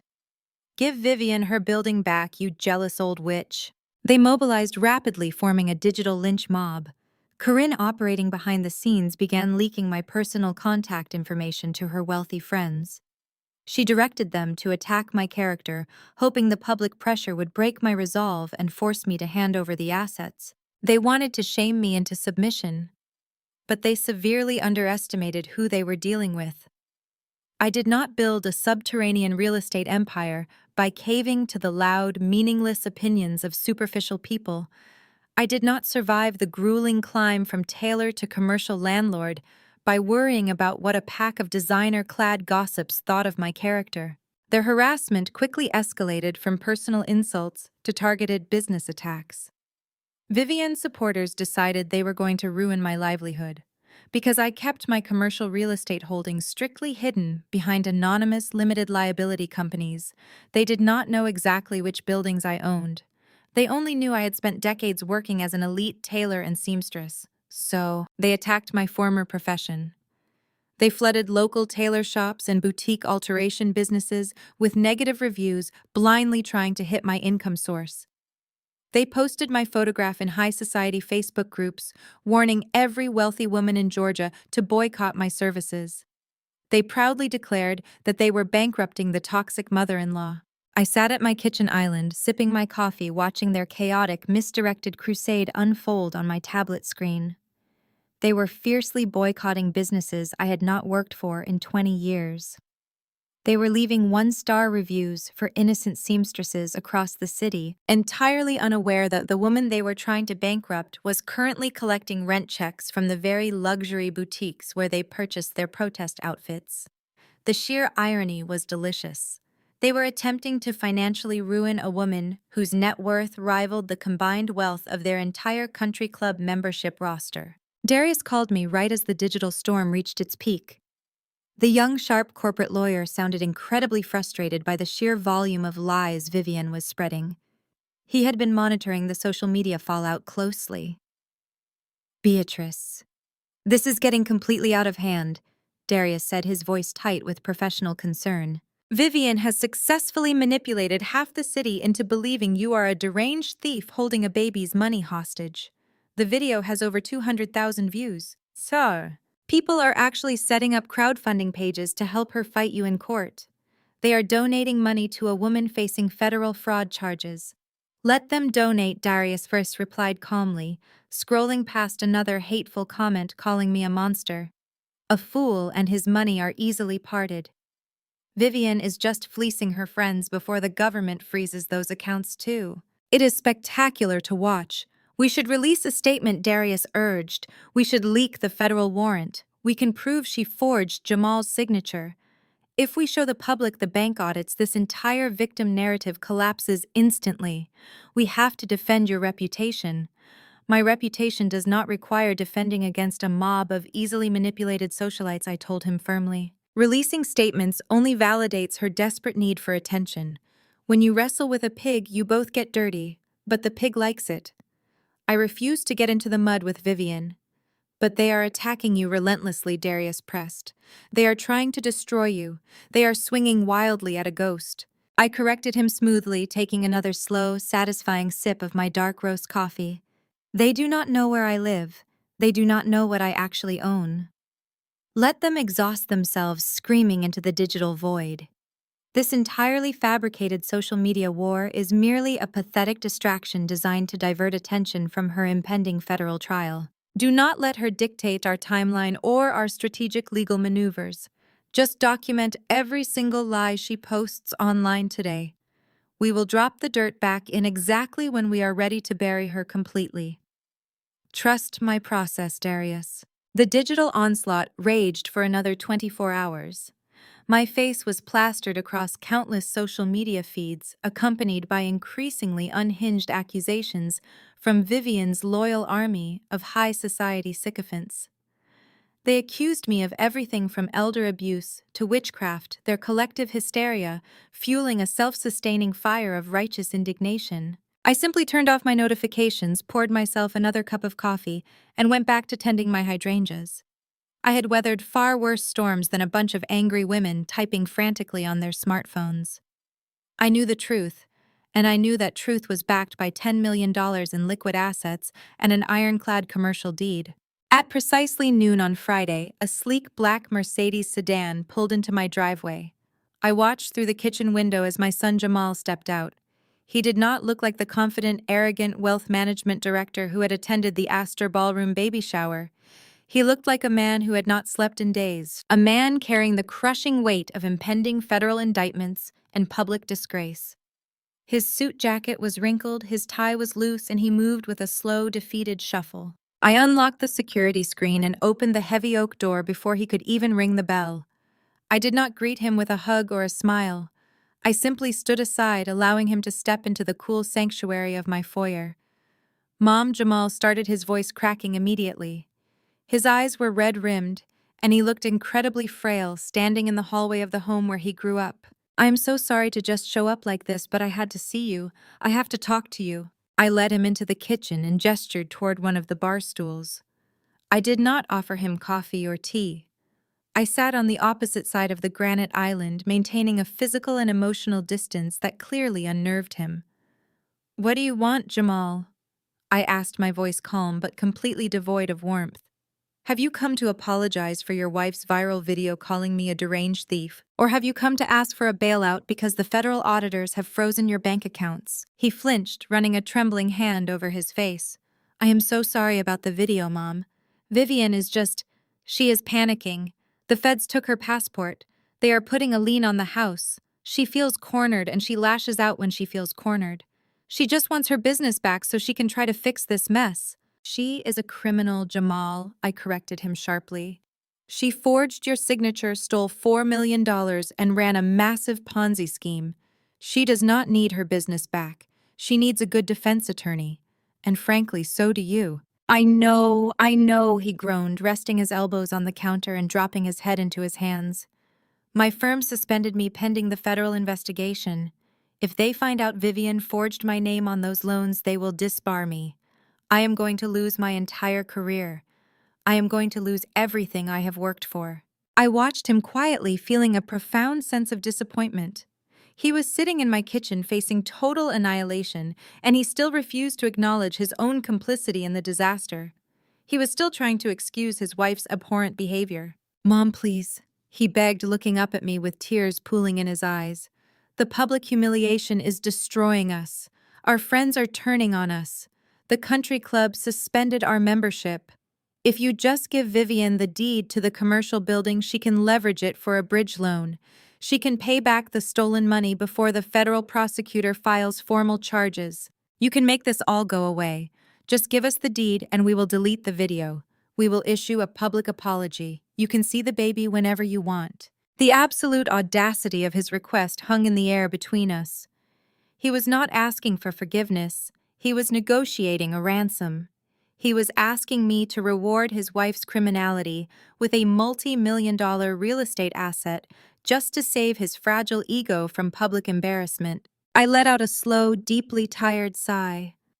I looked at the son I had raised, the boy I had sacrificed my youth to protect, and I realized he was completely lost to me. The shiny, superficial world he had chased so desperately had entirely consumed him. Jamal. I said, my voice dropping an octave, carrying the heavy, unyielding weight of absolute finality. I raised a man. I did not raise a doormat. I raised a man who was supposed to understand the value of hard work, integrity, and respect. He opened his mouth to interrupt, but I held up a single finger, silencing him instantly. You stood in that ballroom and watched your wife publicly humiliate the woman who gave you life. I continued, my gaze locking onto his terrified eyes. You pulled me into an alcove and scolded me for embarrassing her because I brought a handmade gift instead of a Gucci box. You watched her drop a priceless heirloom into a garbage can and you said absolutely nothing. You chose her vanity over my dignity. Mom, I was just trying to keep the peace, he pleaded weakly. There is no peace when you align yourself with a monster, I fired back, my voice echoing off the kitchen walls. You allowed your wife to forge your signature because you were too busy enjoying the country club memberships and the luxury cars to actually look at your own financial ledgers. You are a wealth management director, Jamal. You manage other people's money for a living. Yet you let your own household plunge $4 million into debt. Your willful ignorance is just as criminal as her fraud. I cannot go to prison, Mom, he sobbed, the tears finally spilling over his cheeks. I cannot lose my son. Please, you have $10 million sitting in a trust. You own commercial real estate across the city. You can fix this with a single phone call. Why are you letting us drown? Because I refuse to finance your cowardice, I stated, feeling no sympathy for the tears streaming down his face. If I give Vivian that building, she will just leverage it to fund another scam. She will never learn accountability, and neither will you. You want me to drain my grandson's trust fund to pay off the debts your wife accrued, trying to impress women who are currently dragging my name through the mud online. I will absolutely not do it. Jamal stared at me, his mouth hanging open in pure shock. He had truly believed that despite everything, my maternal instinct would ultimately override my common sense. He thought he could manipulate my love for him into a massive financial bailout. You are really going to let them take everything, he whispered, the realization finally settling in. You are going to let them destroy me. I am not destroying you, Jamal. You destroyed yourself the moment you decided a designer label was worth more than a mother's love, I told him, rising from my bar stool. I walked around the kitchen island and stood over him. He looked so small, so utterly broken. The $10 million trust fund remains secured for my grandson, I informed him, my tone clinical and detached. He will have access to it when he turns 25, assuming he proves he has the character required to manage it. But as for you, Jamal, I am officially cutting all financial ties. You will not see a single dime of my empire. You will face the federal auditors alone. You will answer for the forged signatures alone. You made your bed with a criminal, and now you have to sleep in a jail cell. Mom. No, please, he wailed, reaching out to grab my hand. Please do not do this. I need you. I need your help. I will divorce her. I will leave her right now. Just give me the deed so I can save my career. I pulled my hand away from his grasp, feeling a cold, heavy justification settle deep in my chest. He was willing to throw his wife under the bus just as quickly as he had thrown me under it. He had no loyalty, no integrity, no spine. Get out of my house, Jamal, I commanded, pointing toward the foyer. He sat there for a long moment, sobbing into his hands, unable to process the absolute finality of my rejection. He had played his last card and completely lost the game. I said, "Get out!" I repeated, my voice cracking like a whip.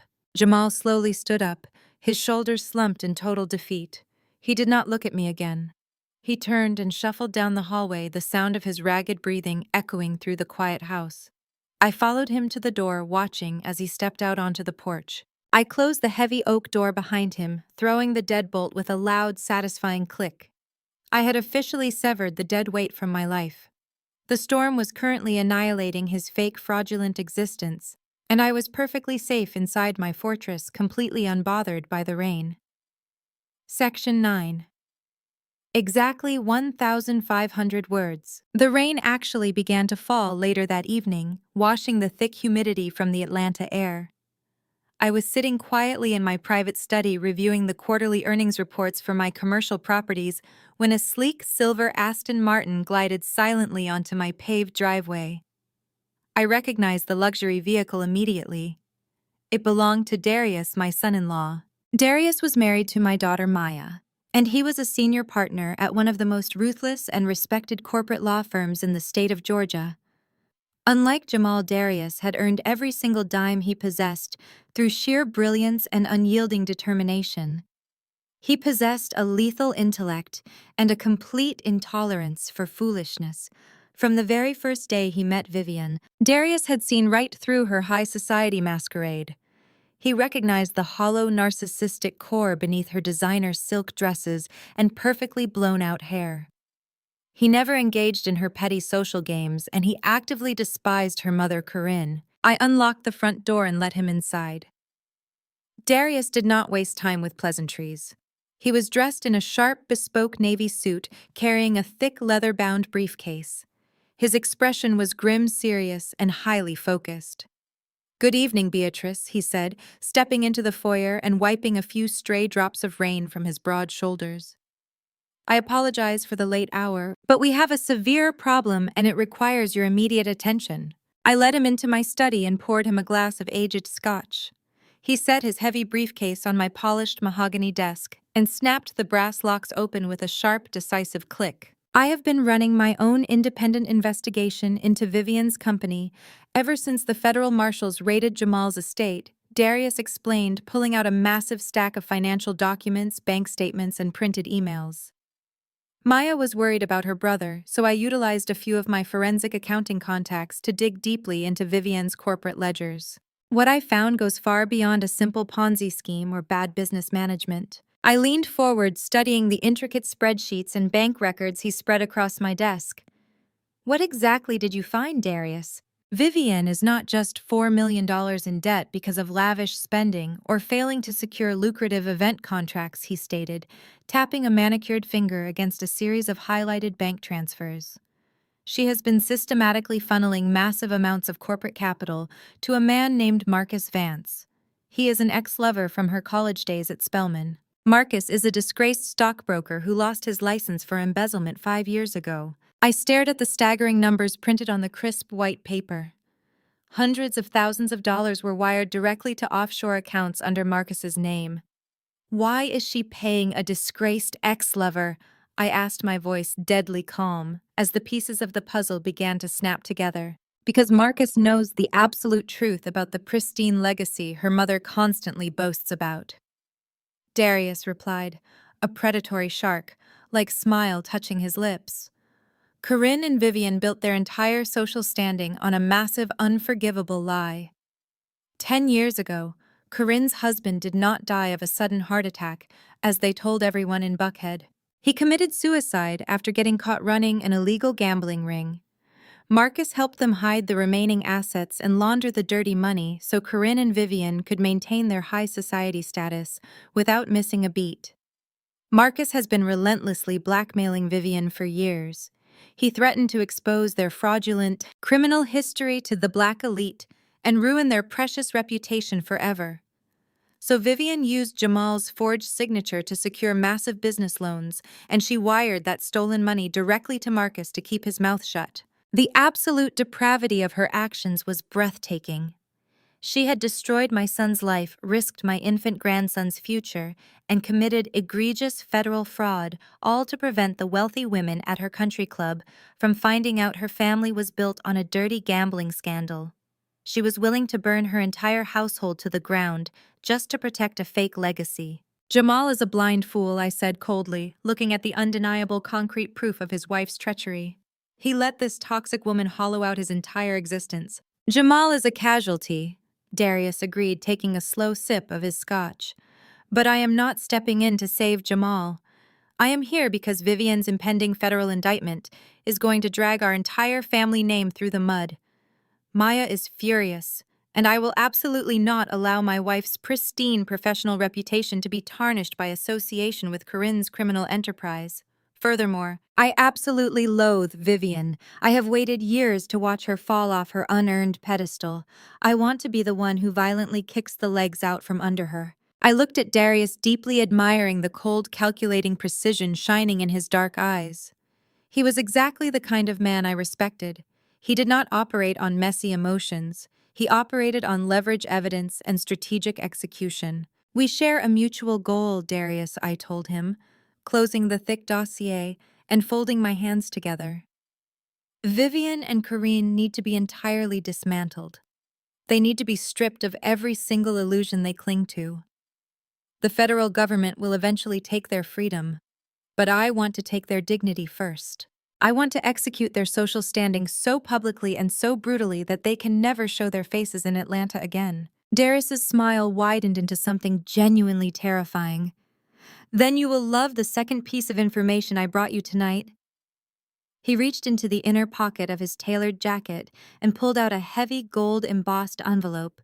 He slid it slowly across the smooth wood of the desk toward me. I picked it up, broke the wax seal, and pulled out a thick, textured cardstock invitation. A sip-and-see party. I read aloud, my brow furrowing in absolute disgust.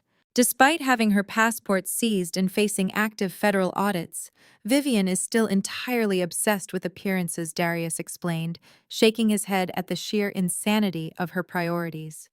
She just took out a predatory, incredibly high-interest loan from a shadow lender using the last remaining sliver of equity in her mother's house. She is throwing a massive, lavish party this Saturday to formally introduce the baby to Atlanta society. She wants to stand in front of the elite and pretend the federal raid was just a minor clerical error. She is desperately trying to control the narrative before the grand jury officially convenes. She is throwing a luxurious party with stolen money while her husband faces imminent disbarment. I said, the ice in my veins hardening into pure diamond. Her vanity is a terminal disease. It is the perfect opportunity, Darius stated, leaning forward and resting his forearms on the desk. All of her high society friends will be there. The sorority sisters, the country club wives, the luxury influencers who have been attacking you online all week. They will all be gathered in one single room, drinking champagne and celebrating her fake resilience. We can use this event to drop the guillotine. I looked at the elegant invitation, feeling a profound sense of anticipation. This was not just a chance to clear my name. This was a chance to deliver absolute, undeniable justice. I had the deed to her building. Darius had the bank statements proving her extortion payments. Together, we had enough ammunition to level her entire world. Darius, I need you to draft an emergency motion for sole custody on Jamal's behalf. I instructed, my mind rapidly assembling the tactical strike. If Vivian is funneling stolen corporate funds to a convicted embezzler, she is an active danger to my grandson. We will serve her with the custody papers right in front of her prestigious guests. Consider it done, Darius agreed, his eyes gleaming with ruthless satisfaction. I will also have my private security team accompany us. We need to ensure we control the room when we display these financial records.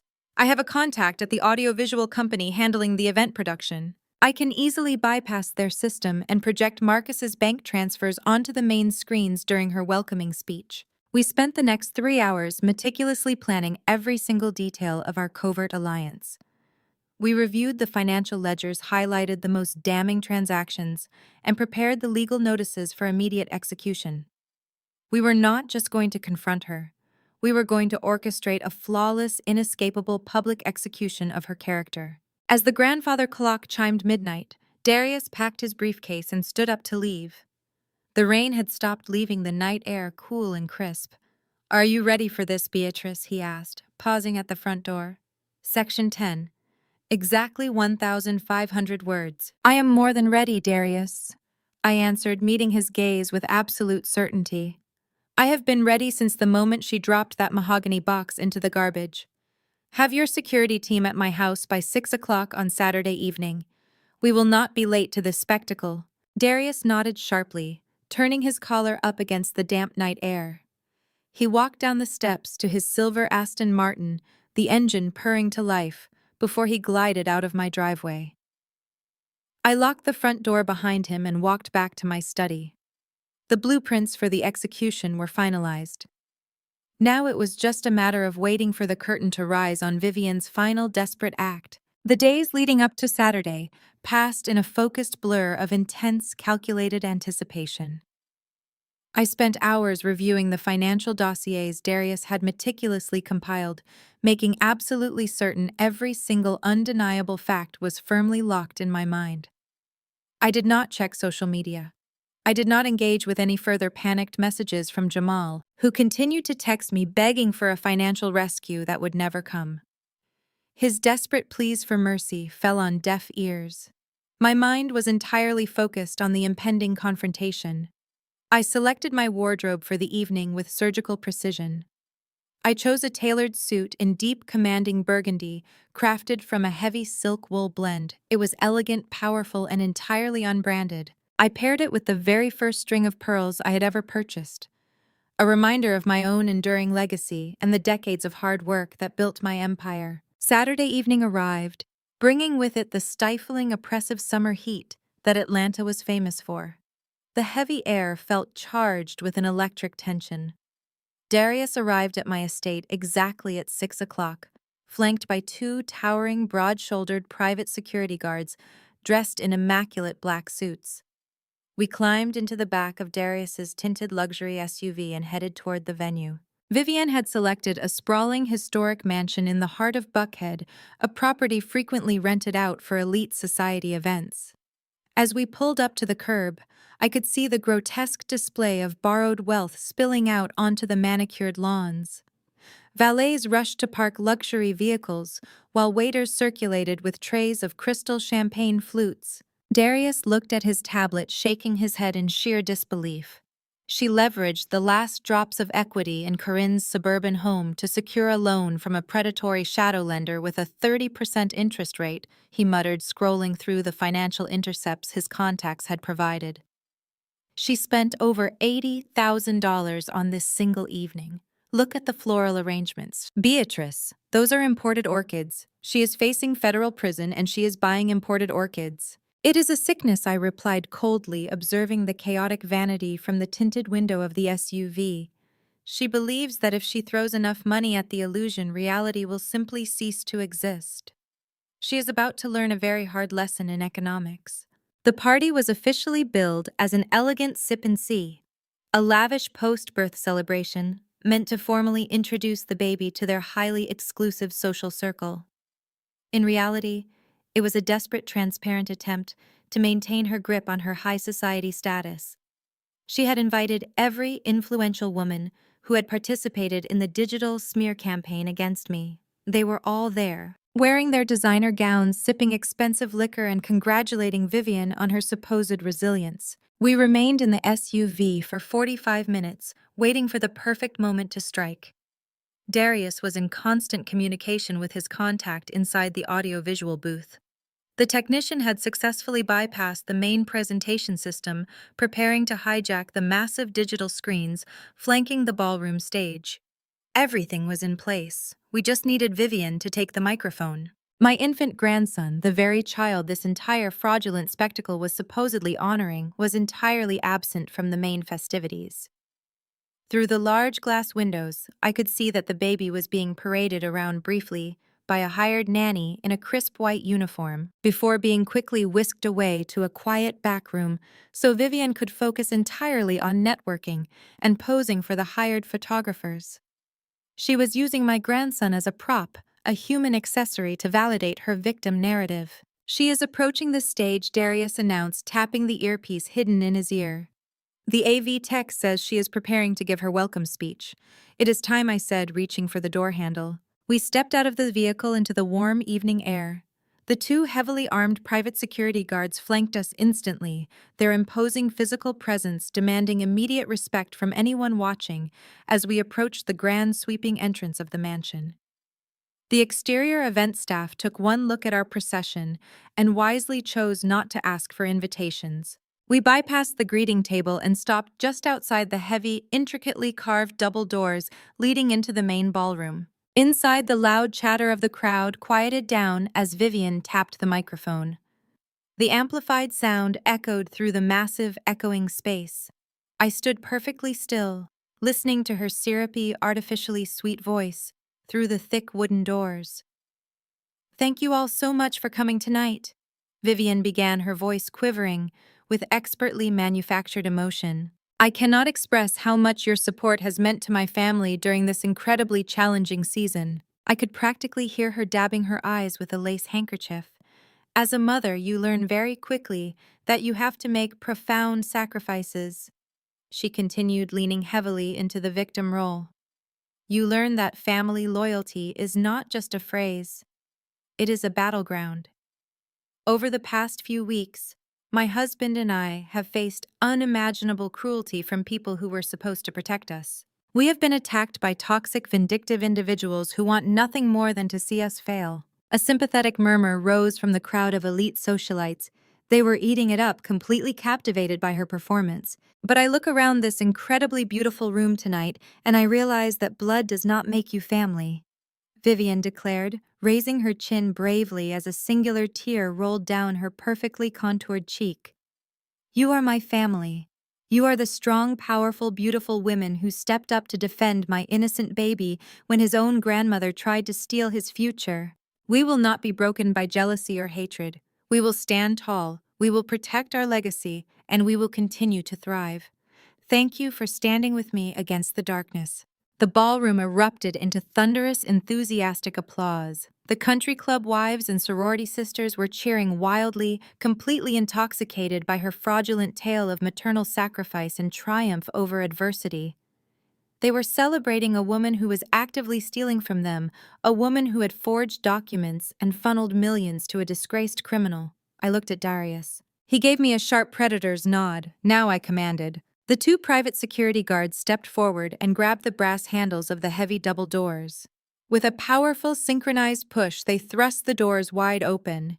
They hit the interior walls with a resounding explosive crash that instantly shattered the applause. The noise was so violently disruptive that the cheering stopped dead in its tracks, replaced by a sudden chilling shockwave of confusion. 200 heads whipped around in perfect unison, their eyes locking onto the grand entryway. I stepped across the threshold, flanked by my attorney and the imposing security guards. The contrast was magnificent. I was not wearing Dior or Chanel. I was wearing raw, unyielding authority. The silence in the ballroom was absolute, heavy and suffocating. The elite socialites who had spent the entire week calling me a monster online now stood frozen, clutching their champagne flutes, completely paralyzed by my physical presence. A few women in the front row, the same ones who had called me a toxic hag online, practically tripped over their own expensive heels, trying to back away from my path. They could sense the intense, suffocating danger radiating from my presence. I did not rush. I walked down the center aisle of the ballroom with slow, deliberate, incredibly measured steps. Every single eye was glued to me. I spotted Jamal standing just off to the side of the stage, clutching a crystal glass so tightly his knuckles were completely white. He looked like a man waiting for his own execution. When he saw me walking down the aisle, he actually took a physical step backward, his eyes wide with absolute terror. He knew exactly what was inside the briefcase Darius was carrying, and he knew that there was absolutely no stopping the impending destruction. Vivienne was standing on the elevated stage, still clutching the microphone. The triumphant victim, playing smile, completely vanished from her face. Her jaw dropped open. She looked like she had just seen an apparition. Corinne, who was standing near the front row of VIP tables, let out a sharp, audible gasp, taking a stumbling step backward. I kept my gaze locked entirely on Vivian. I did not look at the crowd. I did not acknowledge the whispers that were beginning to hiss through the room. I walked straight toward the stage, carrying the hand-carved mahogany box, tucked securely under my arm.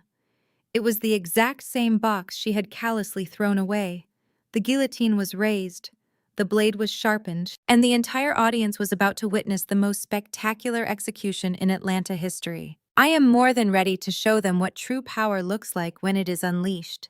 The sheer audacity of this lavish party, funded by a predatory loan with a 30% interest rate, was a testament to her profound delusion. She was standing in a rented ballroom surrounded by imported orchids, pretending she was a queen while the federal government was preparing her prison cell. She was giving a tearful, fabricated speech about the sacrifices of motherhood, using my grandson as a shield to hide her immense greed. The crowd of Atlanta elite had bought every single word of her performance. They were applauding her supposed bravery, completely unaware that she was a massive fraud who despised every single one of them behind closed doors. But as I walked down that aisle, the applause died, replaced by a dense, palpable dread. My burgundy suit commanded the room, a silent rebuke to their superficial labels. The two security guards matched my pace flawlessly, ensuring no one dared approach or interfere. Darius walked by my side with the cold, calculating demeanor of an executioner, carrying the fatal documents in his leather briefcase. Vivian's grip on the microphone trembled. The microphone emitted a brief, sharp screech of feedback that echoed horribly across the ballroom, amplifying her sudden panic. She tried to speak, tried to rally her high society defenders, but no words came out. The illusion was shattering right in front of her eyes. Corinne looked like she wanted to flee the room entirely, shrinking back into the crowd of terrified socialites. They were about to learn that you do not start a war with a woman who owns the ground beneath your feet. I will destroy her fake legacy permanently and entirely today. Every lie she had ever told was about to be burned to ash right in front of her adoring fans. I did not walk up the center stairs to the elevated stage. I had absolutely no desire to share a platform with a cornered rat. Instead, I altered my trajectory just as I reached the front row of VIP tables. I took a sharp right turn, leading Darius and my private security detail directly toward the raised audio-visual booth situated at the far end of the ballroom. The technician, a young man who had been thoroughly briefed by Darius earlier in the day, stood up and stepped aside the moment he saw us approaching. Vivian realized my destination immediately. Her eyes darted from the mahogany box under my arm to the leather briefcase Darius was carrying, and finally to the massive digital screens flanking the stage. Those screens currently displayed a looping, highly edited slideshow of my grandson wearing various designer outfits. Panic, raw and unfiltered, finally overrode her shock. Security Vivian shrieked into the microphone, the sound blasting through the state-of-the-art surround sound system. "Someone stop them. Get them out of my party. They are trespassing." Two venue bouncers stepped forward, looking uncertainly at my heavily armed private detail. My men did not even blink.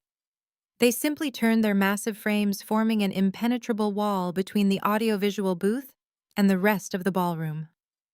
The venue staff wisely decided that stopping a woman in a burgundy suit was not worth risking a physical altercation with two trained professionals. They backed away now, leaving Vivian completely defenseless. "Turn off the projectors," Vivian screamed, dropping the microphone onto the stage with a loud clatter. She scrambled down the side stairs, her silk maternity gown catching on the handrail, tearing the expensive fabric. "Mom, do something! Do not let them touch the computers!"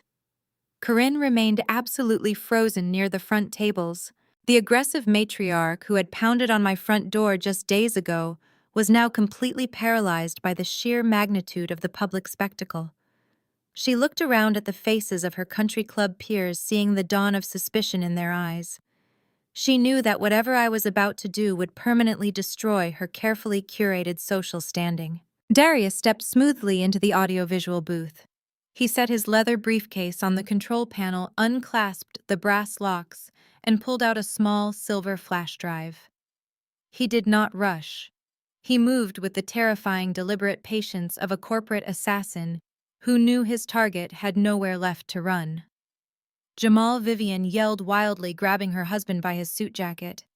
"Stop them, Jamal. You have to stop your mother." Jamal did not move a single inch. He stood rooted to the polished marble floor, his face devoid of all color. He stared blankly at the massive digital screens, waiting for his own personal apocalypse to be broadcast. He had spent months letting his wife control the narrative, and now he was entirely powerless to stop the truth from seeing the light of day. Darius plugged the silver flash drive into the main console. He tapped the keyboard twice. The cheerful, upbeat pop music that had been playing throughout the ballroom abruptly cut off, plunging the massive room into a heavy, suffocating silence.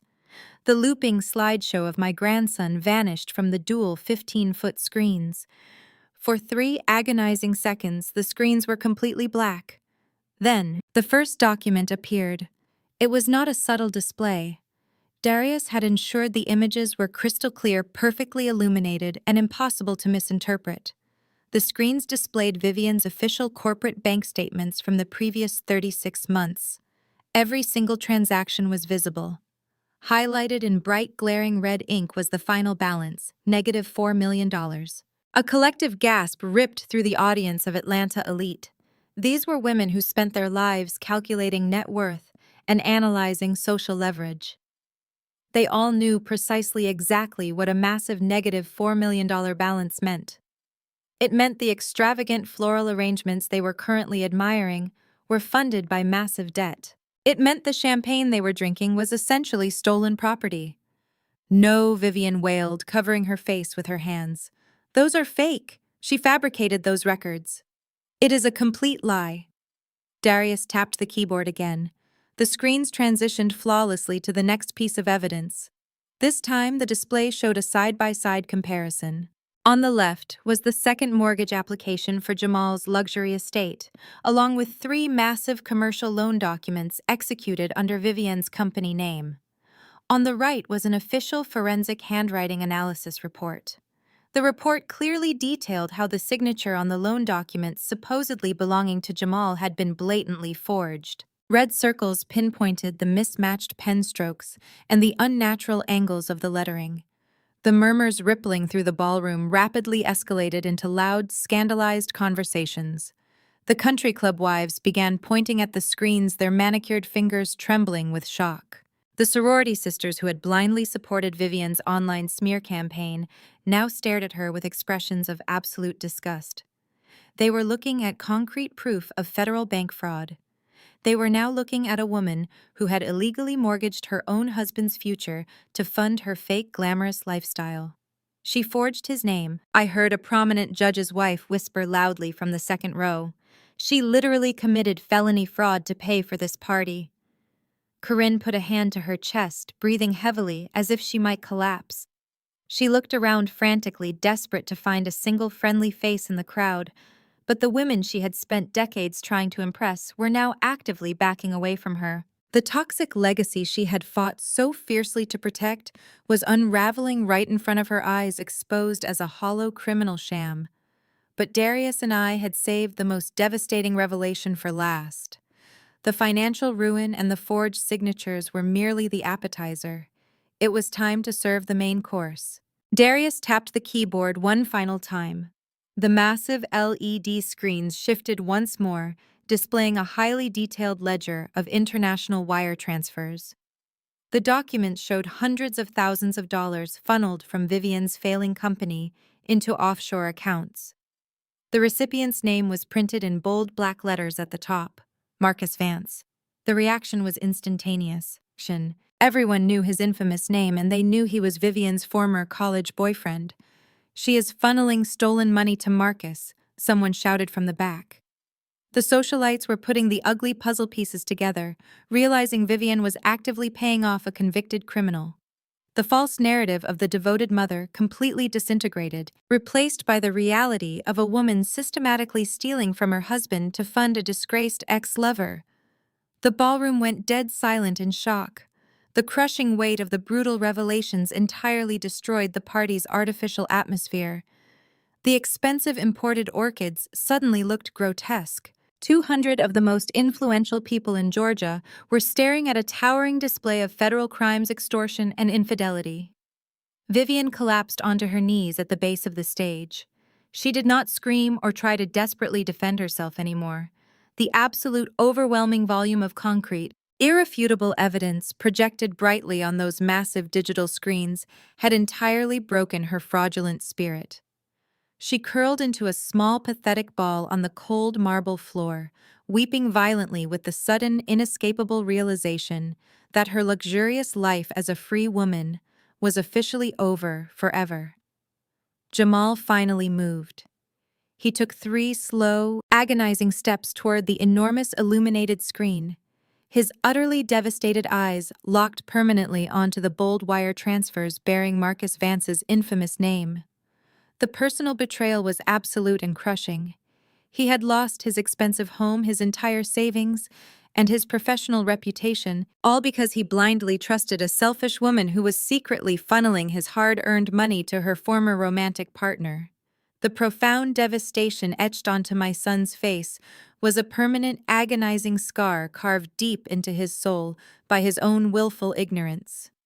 I stood silently near the elevated audio-visual booth, my posture remaining perfectly straight, my expression a hardened, unreadable mask of cold, absolute authority. I did not feel a single ounce of joy. There is absolutely no lasting joy to be found in watching a once proud family completely destroy itself. There is only the harsh, necessary, and inevitable reality of accountability. They had arrogantly demanded a massive, unforgettable public spectacle, and I had simply provided the adequate lighting necessary to expose the ugly truth. I looked down at the hand-carved mahogany box tucked securely under my arm. It was the exact same box she had thrown into the trash can 3 months ago. The precious box that secretly held her total salvation. The box she had foolishly, carelessly discarded because it lacked a superficial designer label. It was finally time to walk up there and show her exactly what she had so callously thrown away. I stepped away from the audiovisual booth, leaving Darius to secure the console.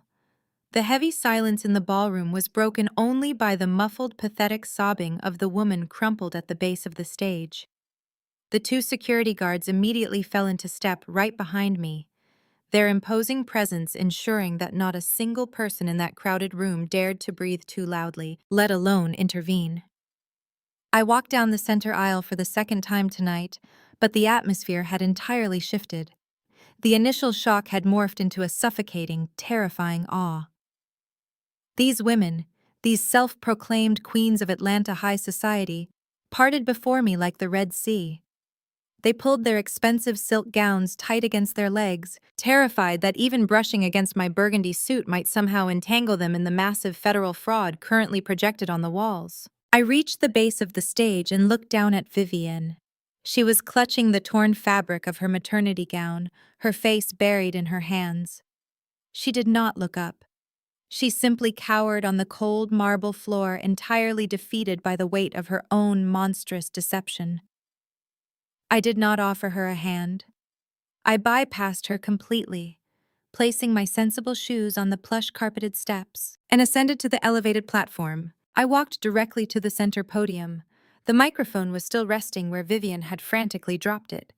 I picked it up, testing the weight of it in my hand, and then set the hand-carved mahogany box right down onto the clear acrylic surface of the podium. The heavy solid wood hit the acrylic with a sharp resounding thud that echoed through the high ceilings of the ballroom. That single sound made Vivian flinch violently on the floor below. I leaned into the microphone. My voice calm and completely devoid of any trembling or hesitation rolled over the silent crowd. 3 months ago, I stood in a ballroom much like this one. I began my gaze sweeping across the terrified faces of the elite guests. I brought a handmade gift for my newborn grandson. It was presented in this exact mahogany box. The woman crying on the floor beneath me took that box, mocked my working-class background, and dropped my gift into a garbage can. She declared that her child only wears designer labels. She called my offering a charity project. A collective shudder went through the front row. The sorority sisters who had laughed at me that day were now staring at the floor, absolutely paralyzed by shame and the terrifying realization of their own complicity. What she did not know, I continued my voice carrying the lethal chill of absolute authority, is that the sweater inside this box was hand-spun from vicuna wool, the most expensive fabric on earth. The buttons were heirloom diamonds coated in ivory enamel. But the true tragedy of her arrogance was not the discarded clothing. It was what I had meticulously stitched beneath the dark silk lining of this wooden box. Vivian slowly lifted her head from the marble floor. Her smeared, tear-stained face was a mask of pure agony.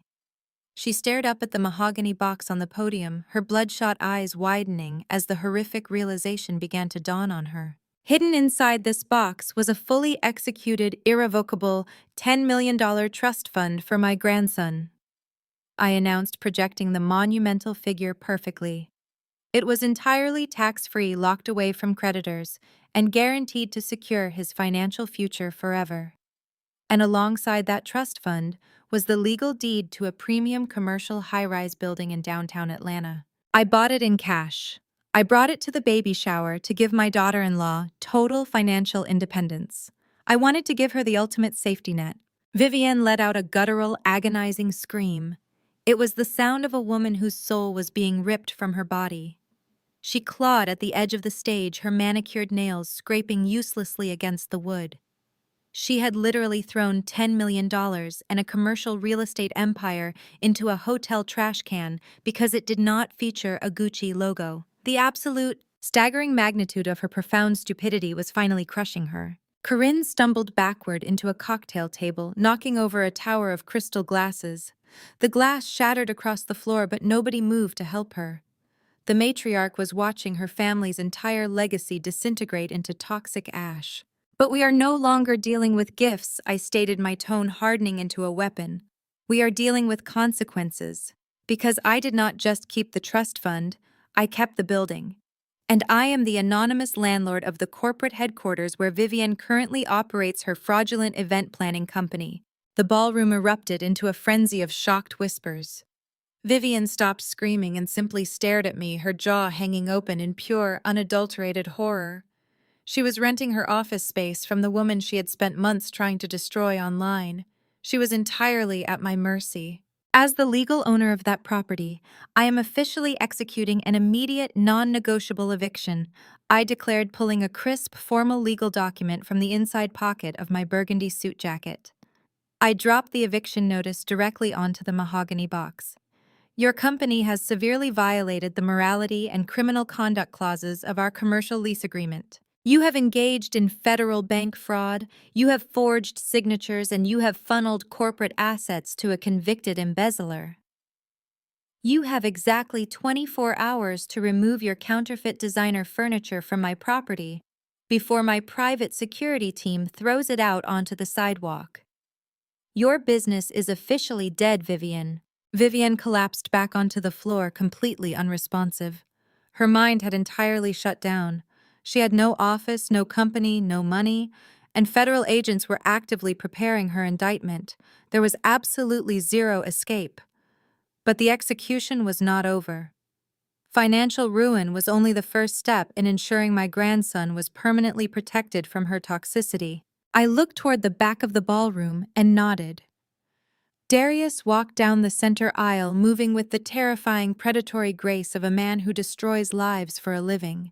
He carried a thick manila folder in his right hand. The crowd parted for him just as they had parted for me. He walked past the terrified socialites, stepped over the shattered crystal near Corinne, and stopped right next to where Jamal was standing, frozen in shock. Jamal had not spoken a single word since the bank statements appeared on the screens. He looked like a hollow shell of a human being. The realization that his wife had been stealing his money to pay off her disgraced college lover had completely broken his spirit. Darius turned to face Vivienne, who was still crumpled on the marble floor. He did not yell. He spoke with the cold, measured cadence of a Supreme Court litigator delivering a fatal blow. Vivienne, you are currently the target of an active federal investigation for massive financial fraud, Darius stated, his voice ringing clearly across the silent room. You have knowingly and willfully endangered the financial stability and physical safety of a minor child by associating with and funding a known criminal. You are a profound danger to your own son. Darius turned to Jamal and placed the thick manila folder directly into his hands. Jamal, this is an emergency motion for sole physical and legal custody of your son, Darius explained, guiding Jamal's trembling hands to grip the folder. I drafted it this afternoon. It outlines every single federal crime your wife has committed, including the forged second mortgage and the offshore wire transfers to Marcus Vance. Given her impending arrest and total lack of financial resources, no judge in the state of Georgia will deny this emergency petition. Jamal stared down at the legal documents. His chest heaved with heavy, ragged breaths. He looked at Vivian, the woman he had foolishly allowed to humiliate his mother, the woman who had secretly despised him while draining his accounts. The illusion of his perfect high society marriage was dead, replaced by the ugly criminal reality she had hidden behind her designer clothes. Jamal finally found his voice. It was raspy, broken, but laced with a sudden, desperate clarity. I am signing it, he whispered, clutching the folder tightly to his chest. I am taking my son, Vivian. You are never going to use him as a prop again. You are never going to drag him into a federal prison visiting room. No. Vivian croaked weakly, reaching a hand out toward her husband. Jamal, please, he is my baby. You cannot take my baby. You lost the right to call yourself a mother when you stole his future to pay off your ex-boyfriend. Jamal fired back a sudden fierce anger, finally breaking through his cowardice. You ruined us. You ruined everything. I am taking my son, and I am filing for divorce the second the courthouse opens on Monday morning.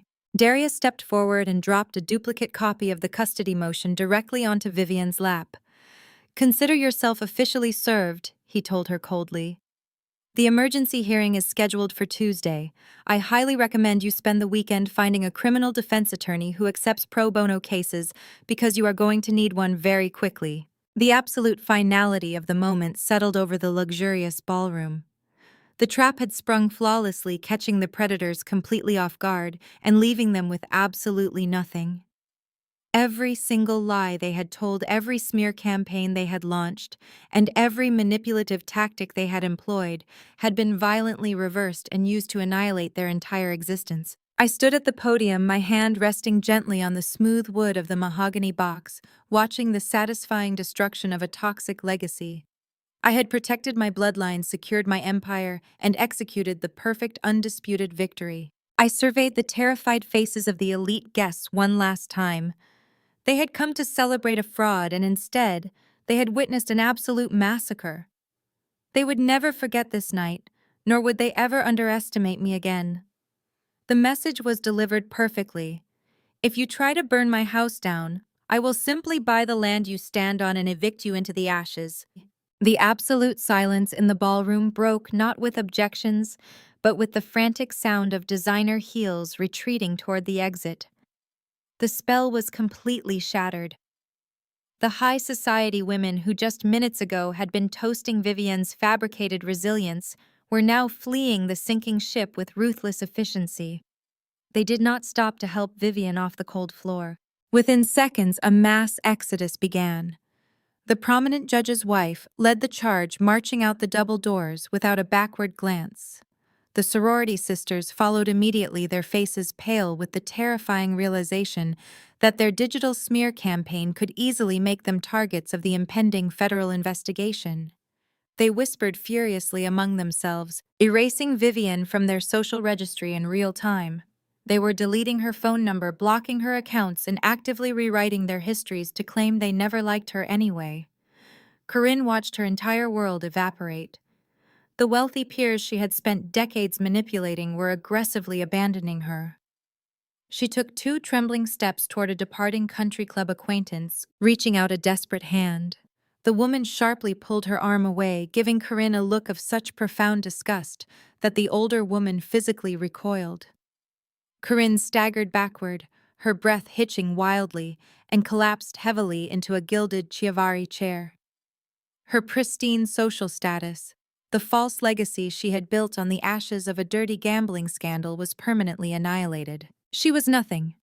She was a pariah in the only city she cared about, destined to be the cautionary tale whispered at elite dinner parties for the next decade. As the ballroom rapidly emptied, Jamal turned away from the devastating scene on the floor. He walked with new urgent purpose toward the secluded back room where the hired nanny was keeping my infant grandson. Darius gave me a slight nod, stepping back to allow the family dynamics to settle. A moment later, Jamal emerged from the back hallway. He was cradling his young son tightly against his chest, shielding the sleeping infant from the chaotic ruins of the party. The nanny hurried out behind him and quickly slipped out the service exit, clearly eager to escape the disastrous unpaid event. Jamal walked directly toward me, his shoulders shaking with the immense crushing weight of his monumental failures. He stopped 2 feet away, looking at me with eyes shattered by regret. "Mom." Jamal choked out his voice, cracking horribly. "I am so incredibly sorry for everything. I let her disrespect you. I let her throw away your love because I was terrified of losing a life that was never even real." Tears spilled freely down my son's face, dropping onto the soft fabric of the baby's blanket. He held his son out slightly as if offering the most precious piece of his shattered life as an apology. "You warned me," he continued, weeping openly now. "You warned me the storm was coming and I ignored you. You were right about her. You were right about all of it. I do not care about the money or the trust fund. I just want my mother back. I just want my family back." I looked at the tears streaming down my son's face. I looked at the innocent sleeping face of my grandson. The deep protective maternal instinct that had driven me to build my empire surged forward strong and undeniable. Jamal had been a coward, but tonight, he had finally chosen to stand up and break the cycle of toxicity. He had signed the custody papers. He had chosen his child over the illusion. I reached out and placed my hand gently on the back of my grandson's head, feeling the soft, warm curls beneath my palm. Then I moved my hand to rest firmly on Jamal's shoulder. "You are going to have to rebuild your life from absolute scratch, Jamal," I told him, my voice softening just enough to let the maternal warmth shine through the hardened steel. "You are going to face massive legal battles, you are going to lose your luxury estate, and you are going to learn what it actually means to work for a living. But you will not do it alone. You are a man now, and we are going to raise this boy together." Jamal let out a loud, shuddering breath of pure relief.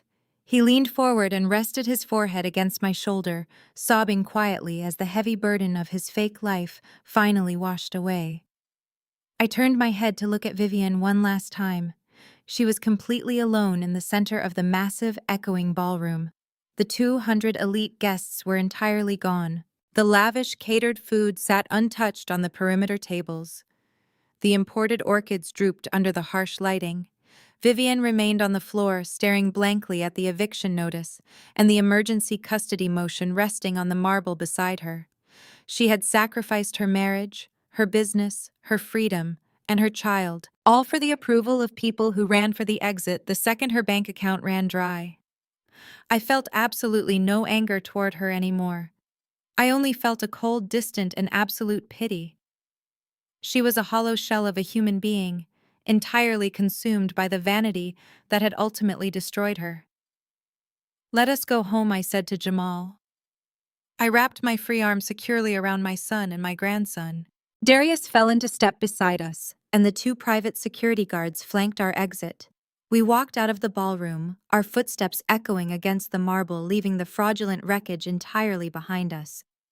As we stepped through the grand double doors and out into the warm, humid Atlanta night, a shrill, agonizing scream erupted from the empty room behind us. It was Vivian, finally realizing that she was completely and utterly abandoned by the world she had tried so desperately to impress. I did not look back. Justice had been served flawlessly, and I was taking my family safely home.